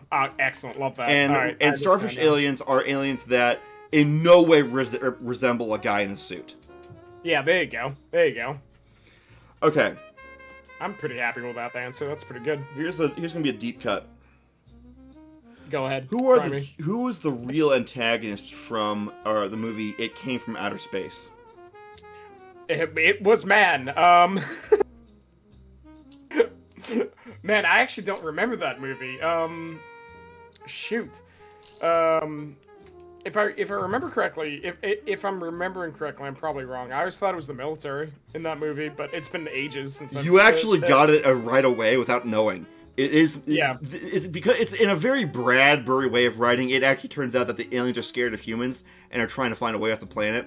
And which was very, very avant-garde for the time to say that humanity are the evil creatures. So funny, interesting thing about that concept of sci-fi writing. A lot of that avant-garde concept, right, really kind of like started branching off from the old Godzilla movies too, actually. And that actually started to when they started depicting. Now this is old Godzilla. New Godzilla is just it's a big monster, right? That's a big man. But the older Godzilla movies portrayed Godzilla is what happens when the natural order is thrown off, right? And Godzilla was actually a way for the nation to try to, or at least the writer, not necessarily the nation, but the nation thought it was really cool too. The writer to go ahead and face the events of World War II, actually, the mushroom cloud and all that, right? Because it was terrifying, right? And it was easy. It was simpler. I think there's a guy who did an extremely good video, which I'll send it if you're interested. I'll send it later. But it was a video called "What If It Ended with a Monster?" Right? And it was a deep dive into the dissection of large monster movies as a force of nature, and also what that force of nature actually means. And we're still kind of continuing that like trend, this unstoppable force, because the stuff that we have control over, right, is a lot harder to come to terms with than a monster stepped on my house. There's nothing I could have done about it. Pursuant to you bringing up kaiju and Godzilla, here's the next question. In the original Godzilla movie from 1954, what technology is used to kill Godzilla?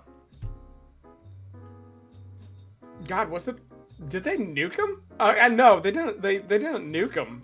Or at least they tried to. I can't remember. I honestly do not remember some of the old Godzilla movies. I remember it was a special. It was me. It was me. It was called the Oxygen Destroyer. Oh, that's so cool. That is so fucking funny. Yep. That is dope, actually. Okay, let's go to fantasy a bit here. Sure, I love fantasy. Okay.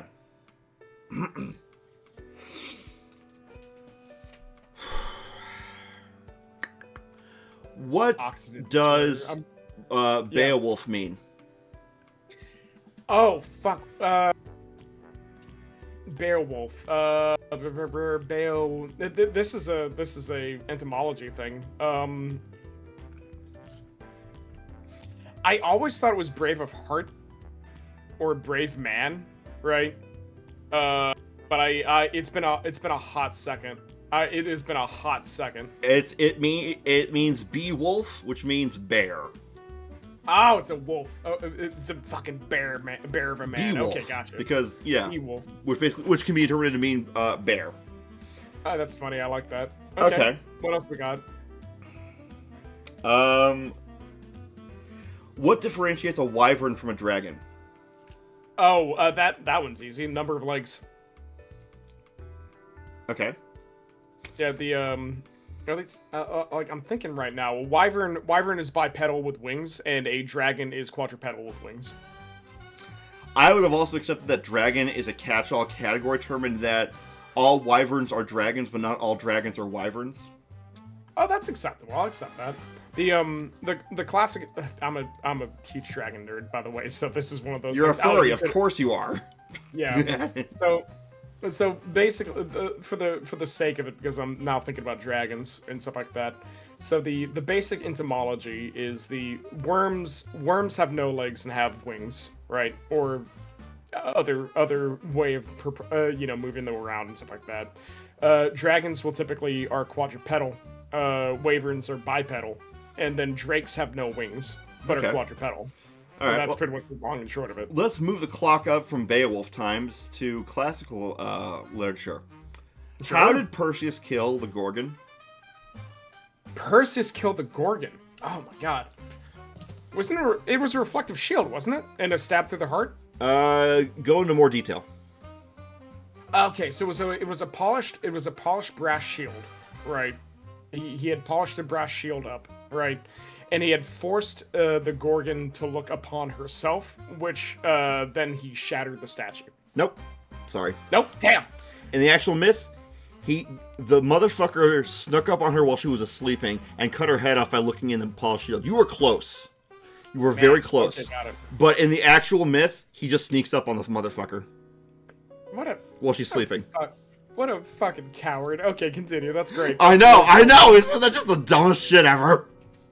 Man, old Greek literature, those guys were pussy boys. I mean, yeah, it's like saying, oh, I have this evil bad guy. Oh, how do you kill him? I shoot him while he's on the shitter. I stabbed them to death. I mean, that was 90% Greek myth too. It's like, how'd you kill that great monster? I just fucking. I hit him while he wasn't looking at me. It was really easy. Okay, here's another classical one. Name a famous Greek heroine whose myth involved her running a race. A Greek heroine. It wasn't Hera. It wouldn't have been Hera. Running a race. God, there's a lot of Greek heroines that don't really get their like modern spotlight much these days. Wouldn't it have been Persephone? Wouldn't it have been Hera? I mean, it's Greek literature. I was gonna say the obvious. She was probably involved with a god somehow. Probably Poseidon. Poseidon got it. Slang his wang around a little bit. I'm gonna be honest. I'm trying to blank. Okay, it's Atalanta. Atalanta. Okay. Okay. Yeah. All right. Yeah. Let's move things up a little bit more. Okay. Okay. What famous folklore is detailed in the novel Ivanhoe? Bach, Ivanhoe. Time period? You want okay? It was. It's a novel from published in 3 volumes from 1819. Folklore, Ivanhoe. Was it Celtic?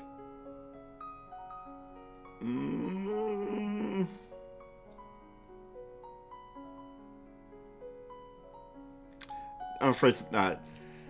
Set in England in the Middle Ages, the colorful descriptions of a tournament, outlaws, a witch trial, and divisions between Jews, Christians, Normans, and Saxons. The novel is credited by many, including Thomas Carlyle, with inspiring increased interest in chivalric romance and medievalism.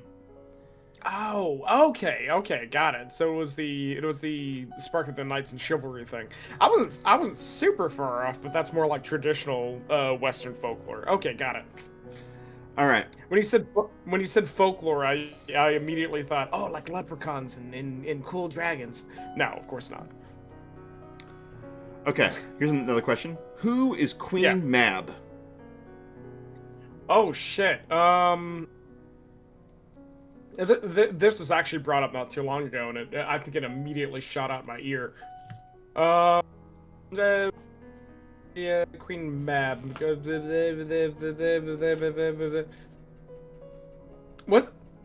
gonna shoot at I'm gonna shoot my shot in the dark here. Wasn't she a monster from Slavic folklore? She was one of the Queen of the Fairies. Queen of the Fairy. Oh, they went straight back to the Celtic there. Damn. Awesome.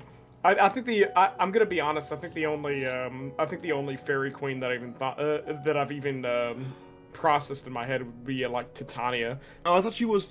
Yeah, other things have later depictions in other poetry and literature have given her as Queen of the Fairies, whereas William Shakespeare in Romeo and Juliet, Mercutio describes her as the fairy's midwife. What a downgrade! Damn, Shakespeare, you didn't have to do it to her that bad. After he did that, she was portrayed as the Queen of the Fairies. Oh, fair enough. I mean, if I was gonna go ahead and give anyone a promotion to be my midwife, to be honest, that makes sense. All right. Oh. Okay, let's go to Egypt on this one. Oh, okay, yeah. What is a motif of the 12 Kingdoms of Night that Ra passes through? 12 Kingdoms, the motif? Not a musical motif, but an artistic motif. I always thought the 12 Kingdoms were always portrayed as like reeds.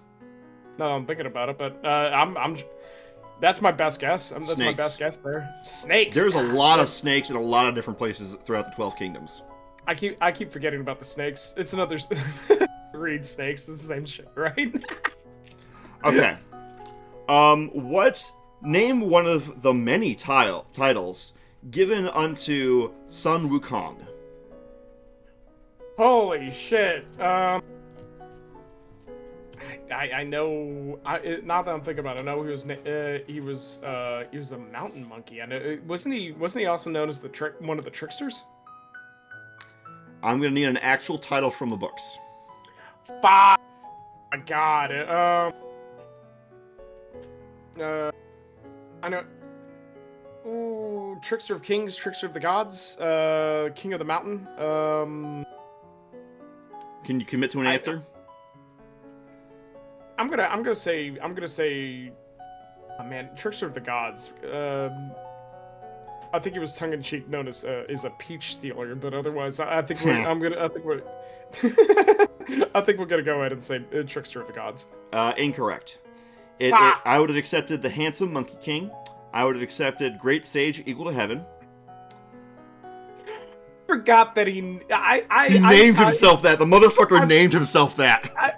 I keep forgetting that I don't think he ever was given a title. I think he just fucking name dropped himself. Oh, actually, he was. He was given the Heavenly Pima Wen, which means he is the master of the horse stables of heaven, which is the lowest possible ranking. That's really funny. I love that. That's awesome. Sun Wukong is amazing. Anyway. I was thinking about titles. What titles was he actually given? Because I think most of the time he's just a fucking shithead and dropped his own shit. I'm the coolest guy there is. I'm king of shit mountain. King asshole of shit. The dude punched the shit out of the entirely heavenly host. Who's to say no to him giving himself a title? You're so right, Burke. You're so right, Burke. Okay, let me think. Let's switch over back to science fiction. Sure. This is so exciting. I think that's the coolest thing. Okay. What is the difference between a black hole and a white hole? Push and pull. Elaborate. A black hole.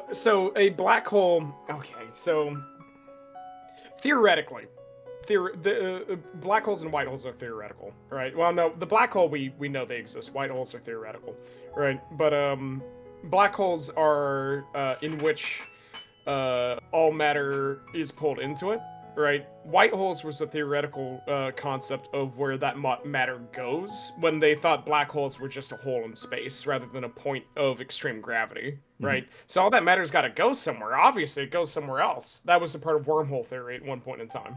So white holes emit light and matter, and then black holes absorb light and matter. That's the entire thing. Okay, cool. Yeah, you got that one.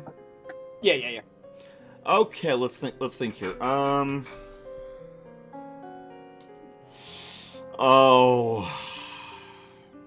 We got something What fun. 90s television show involves an astronaut flung into the far reaches of space where he has to board a living ship? A living ship? God, I want you to be aware, like, the list of, like, 90s shows popped in my head and then started to, like, collapse as you complete it. Okay.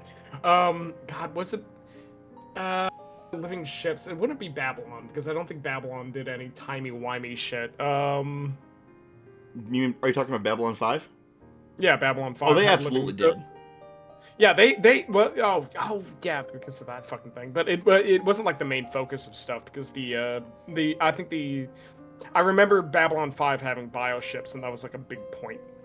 Obviously, right. This is a main plot point there. I'll repeat the question. What 1990s television show involved an astronaut being flung to the far reaches of space where he boards a living spaceship? God. Was it Lex? Fucking, we're talking about Lex again. I'm gonna be honest. I'm drawing a blank here. Farscape. Unless Farscape. God damn. I think that's one of the ones that I've never done. That was one of the ones that was on like USA all the time, and It was also on Sci-Fi Channel. Sci-Fi Channel. I think I didn't pay attention to sci-fi until after Farscape stopped being a thing, right? And I only paid attention to USA because it had the Super Mario Super Show. That was about it. That's really good. That's great. Well, great. Now I have to watch Farscape. Thanks. You're welcome. It's a great show. It's a great show. Okay. Oh, this will be a hard one. We're going back to fantasy for real quick. What Okay, is I'm the excited. difference between a Western vampire and a Chinese vampire, also known as a Oh no, Jiangshi? that's actually easy. That is actually easy, right? So it depends. So it fully the Western vampire really kind of depends on what time period Western vampire you're coming from, Let's say because 1800s.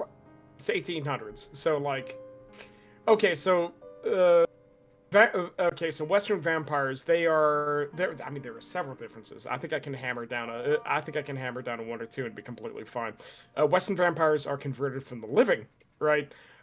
Eastern vampires, Chinese vampires specifically, are like the undisturbed, are the disturbed dead, right? It was a really good example, but I mean, you could also just say the really funny thing is that the Eastern vampires are more out, obviously out for souls rather than directly blood.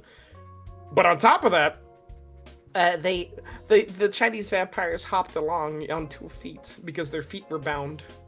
What is the trademark visual thing of their attire? Follow-up question. We're doing like visual attire. Yeah, then Western vampires have that No, no, no. Sorry, sorry. castle-y Of the Chinese vampire. Oh, they were dressed in royal robes more often than not, and they Uh-huh. had the talisman on their Yep. forehead. There you go. You got it. Yeah, there you go. I was wondering what you were going for because there's a lot of differences. Oh, but yeah. Which one are you looking for? I really like Eastern vampires. Here's I another. Here's really an. love when they. Here's an Yeah, easy yeah, one. You're probably gonna knock it out of the park. What was the name of the sun goddess in Japanese mythology? Oh God, Amaterasu. Yep. Easy. Yeah, that was the easy one. Oh, here's one. What this is? We're getting a little bit into because ninja have been used in fiction and also in history and all kinds of things. This one's a little bit of a reach. It's not quite fantasy. All right. I mean, I'll take it. What government occupation did ninjas work in Japanese society? Oh, they were farmers. They were serfs. Originally, yes. Later on, what? God. Later on.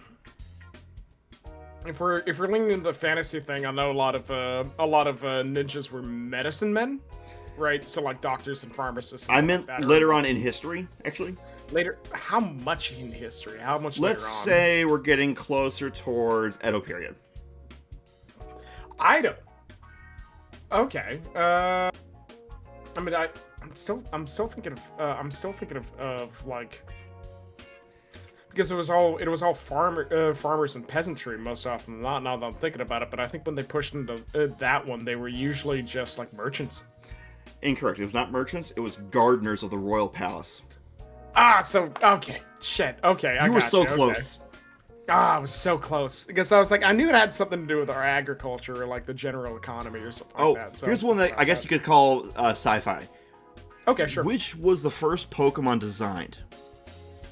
Oh, it was fuck. It was I think it was Clefairy or no. So this is dependent on which one do you mean by design because for all intents and purposes, I think it was either Genghis Khan or it was either depending on what you mean by design and which Pokemon you're talking about because there's the anime, the manga, and the thing. The first sprite was Genghis Khan, right? And that was predating just like the doodles that the anime was putting together. Yeah. So it was either Genghis Khan.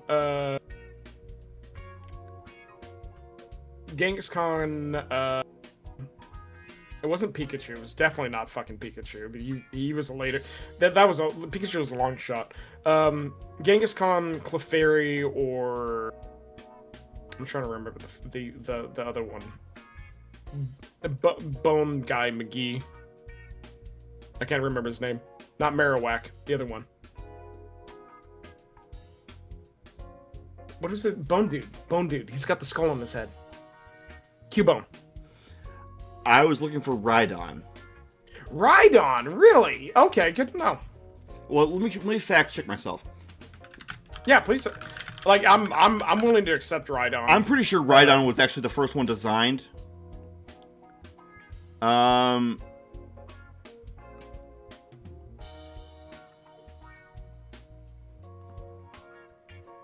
Which is starts with RPG. Ah. Okay, yeah. Right, I was looking for right on. So, yeah, okay. Yeah, there's evidence for this argument. Okay. Awesome. Yeah, I thought that that was about true. Okay. Because I remember the first concept art for the anime was actually going to be Ash Ketchum would have almost had the mascot for the anime was going to be Clefairy. Well, one of the mangas has Pikachu and Clefairy. Yeah. I mean, they were both beloved in the manga, so it's one of those things. Right. Okay. Let me think of another one. If I do anything modern, it'll be too easy. You'd be surprised. I'm kind of dumb. I mean, there's some modern sci-fi that can get really, really, really out there.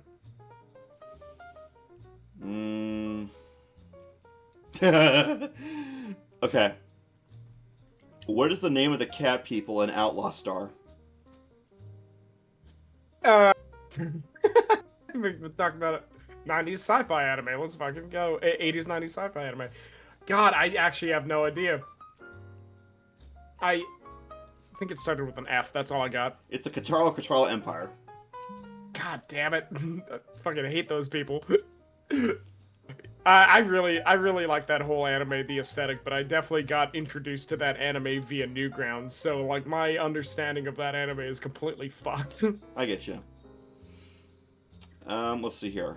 Okay, do you want me to give you to close us out? Do you want me to get a really hard one? Yeah, really make my here. I'll tell you what. Give me a really hard one, and I'll give you a really hard one.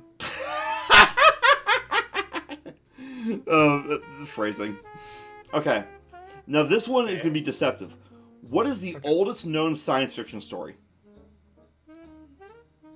Holy shit. Because people, I mean, fucking Christ, there was people started writing, people started talking about like I think both not in Greek, but like pushing through Greek, a little bit past Greek. People were talking about cell phones back in the early day, back in the 1600s, 1500s, that kind of thing. So I'm gonna be honest, I'm not entirely sure. I could 100% not give you a title. You're gonna punt? I'm gonna punt that one. What is the answer? I'm curious. The answer I was looking for was a true story from 2nd century AD. Yeah, they ain't no goddamn way. I ain't never read that. I'll send you the link. Because this is really funny, because if you watch like a recap of this, there's a moment where you find out, because this guy was a satirist and he was making fun of travelogues and how excessive they had gotten. They literally take like a trireme to the moon. That's funny. I like that. That's awesome. And there's even a dead as hell meme in this where that we don't know the understanding of the. Yeah. Hello there. Yeah, and there's also a really dead meme where there's like a guy riding on an acorn with wings, and its name is Owlet, son of Fairweather. That's good. Okay. Yeah. The punchline is long dead, or the setup of that joke is long dead. No one knows the context. But okay, that was my super hard question. Your go. What are you gonna ask me? Sci-fi or fantasy? Let's do sci-fi. Sci-fi. Okay. In the Dune universe. Oh god, right? I hate that franchise. I've read it. Okay. Okay, you've read a little. I'm gonna give you the option. You can pass on this if you want to. I've only read the first book, and I've seen the movie, and I've seen the new movie. I hated all of them. Oh god, you're gonna. Actually, I like the new movie. I forgot about that. I like the new movie. The new movie was really good. I was watching that while I was doing cardio. All right, fine. Go ahead. Here's how we do it. Here's how we do it. All right, this is what we're gonna do. All right. I'm gonna give you two Dune related ones. All right. The first one is, how is spice actually produced? Oh, okay. There's a reason the worms are called makers. Yes. The reason is because the worms are the ones that actually make the spice. This is why, if you were to actually use water, if you were actually to flood all of Arrakis with water, it would actually be lethal to the makers. And this is why the Fremen revere the... Yeah, don't snuff the fertilizer, kids. But, yeah. This is, that's why they're called makers, is because the worms are the source of them. Yes. Okay, how is it made? It's their puke. Wrong. Oh, what is it? This is a tough one. This is a tough one because you would actually have to like go digging deep for this nonsense. So so what happens is it's a part of their life cycle where they make the spice. Oh my god! Is the galaxy huffing worm jizz? No, it's weirder than that. It is weirder than that. So the worms produce offspring in larvae, right? Right. And then the larva will find pockets of water on Dune, surround it as a cyst, and keep pushing it down, right? And eventually, when the pressure in the chemical reaction gets too big, the entire thing explodes, killing all but one of the larvae. And what's remained, the byproduct of that is spice. So that's what the spice blows are. Every time a spice blow happens, a worm is birthed. I don't remember that from the book. It's literally like, I think it's in the third book or fourth book. Oh, I've only read the first one, so I couldn't have known that. No, the first book doesn't talk about shit. And my problem with Frank Herbert's Dune is that all the characters sound the same. And Frank like the Sci-Fi Channel TV special, my sister and my dad love it. I hated it because all the characters talk the same. They all sound like William Hurt, and with emotion. I have no buy-in. I don't care. I tried reading the book. I didn't care about any of the characters. They all sounded cardboard and boring to me. I'm sorry. I have tried my level best to like the Dune franchise. I don't. But I managed to actually like the first movie. The new movie. Yeah, no, I can't read Frank Herbert's Dune. I like the weird part of it. I like Frank Herbert's Dune when they start talking about the political nonsense, but everything else sucks. All the other stuff about the book sucks ass.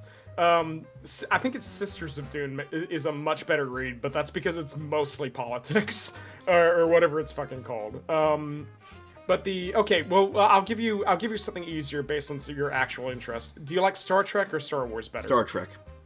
Star Trek. Excellent. Lovely. Good choice. All right. Fantastic.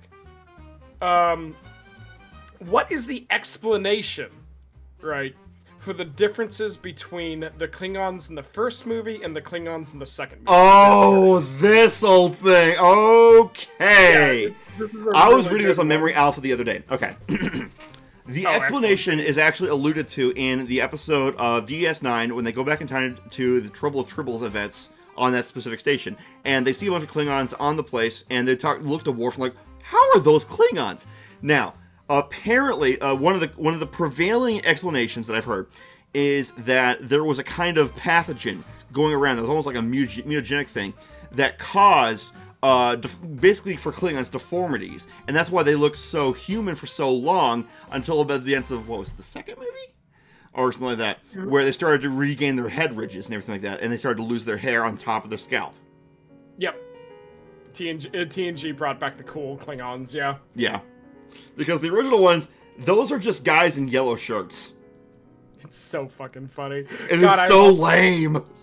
I love Kirk is my captain, right? No, that's a lie. I'm a Picard guy. Picard's I got them mixed up. Picard's my captain. Kirk is the funniest motherfucker in existence, and Deep Space Nine is my favorite Star Trek. I am a TNG ride or die person, and I've even sat through the whole of the first season, which I don't recommend. No, it's not great. I mean, except for the times that Q shows up, and that's all I care about. The first season, Q shows up, and I'm like, there he is. I argue against that because the first time he shows up is in the first goddamn episode, and the encounter at Farpoint is one of the worst pilots ever. No, it was really bad. It was extraordinarily bad. Oh, Q was the best part about that horrible show. Here's a fastball question: what's a Zat Nicotel? Oh God, no idea. Is this Star Trek related or no? No. No, I have no idea. A Zat Nicotel is a little hand weapon from the Stargate SG-1 universe that one shot of it gives us energy that'll stun a person, 2 shots kills them, and 3 shots makes them disappear. Oh, that's cool. It's like a pistol that's like shaped like a snake. Oh, that's so cool. That's so cool. Obviously, like so for me, the thing is that I love Stargate SG-1. But the moment they pull out a P90, my brain just thinks about how cool the P90 is. The P90 is awesome. Oh, you want to know something funny as shit? Okay, when they were shooting SG-1, and the P90 had just come out. It's this futuristic, cool-looking SMG. The Secret Service wanted to buy them. They couldn't because some dumb Canadian production company just bought a whole bunch of them, and they were cleaned out. That's so fucking funny. So the Secret Service chose the Mac 10 or some shit. Yeah, and the Mac 10's respectable. That's the second SMG that I run in Call of Duty. By the way, I don't play Call of Duty. Yeah, I can't really do first-person games anymore. They make me sick to my stomach. Understandable. Well, okay. I think that was fun. That was a good time. Yeah, we've had a good time here at the Sometimes Show, and in Sometimes Show tradition, you get to pick who we raid. Oh shit. Let's go ahead and do something cool. Let's yell at somebody neat. Let me go to my stream manager. And since we're streaming together, we can tag team them with raids. We can yell at. Actually, let's. Usually I wouldn't run it or raid into somebody who's a little bit more popular because I like to go and bump smaller channels. Right? I try to do that too. So I go. Go ahead. Mm-hmm. No. I was. Do you want to raid out to somebody I know who's going to be like actually very, very fascinating to watch? I am going to go pass out of my bed after this. Okay, then fuck it. Let's go raid Durasuit. They're currently playing Outer Wilds. Durasuit. Let me see if I have. Okay, so following. Durasup. Oh yeah, I've had them on the Sometimes Show. They should. Oh, there they are. They are a durable soup. Yeah. May I make a suggestion? I have a friend named Zeus Pegasus. He only has 2 viewers right now.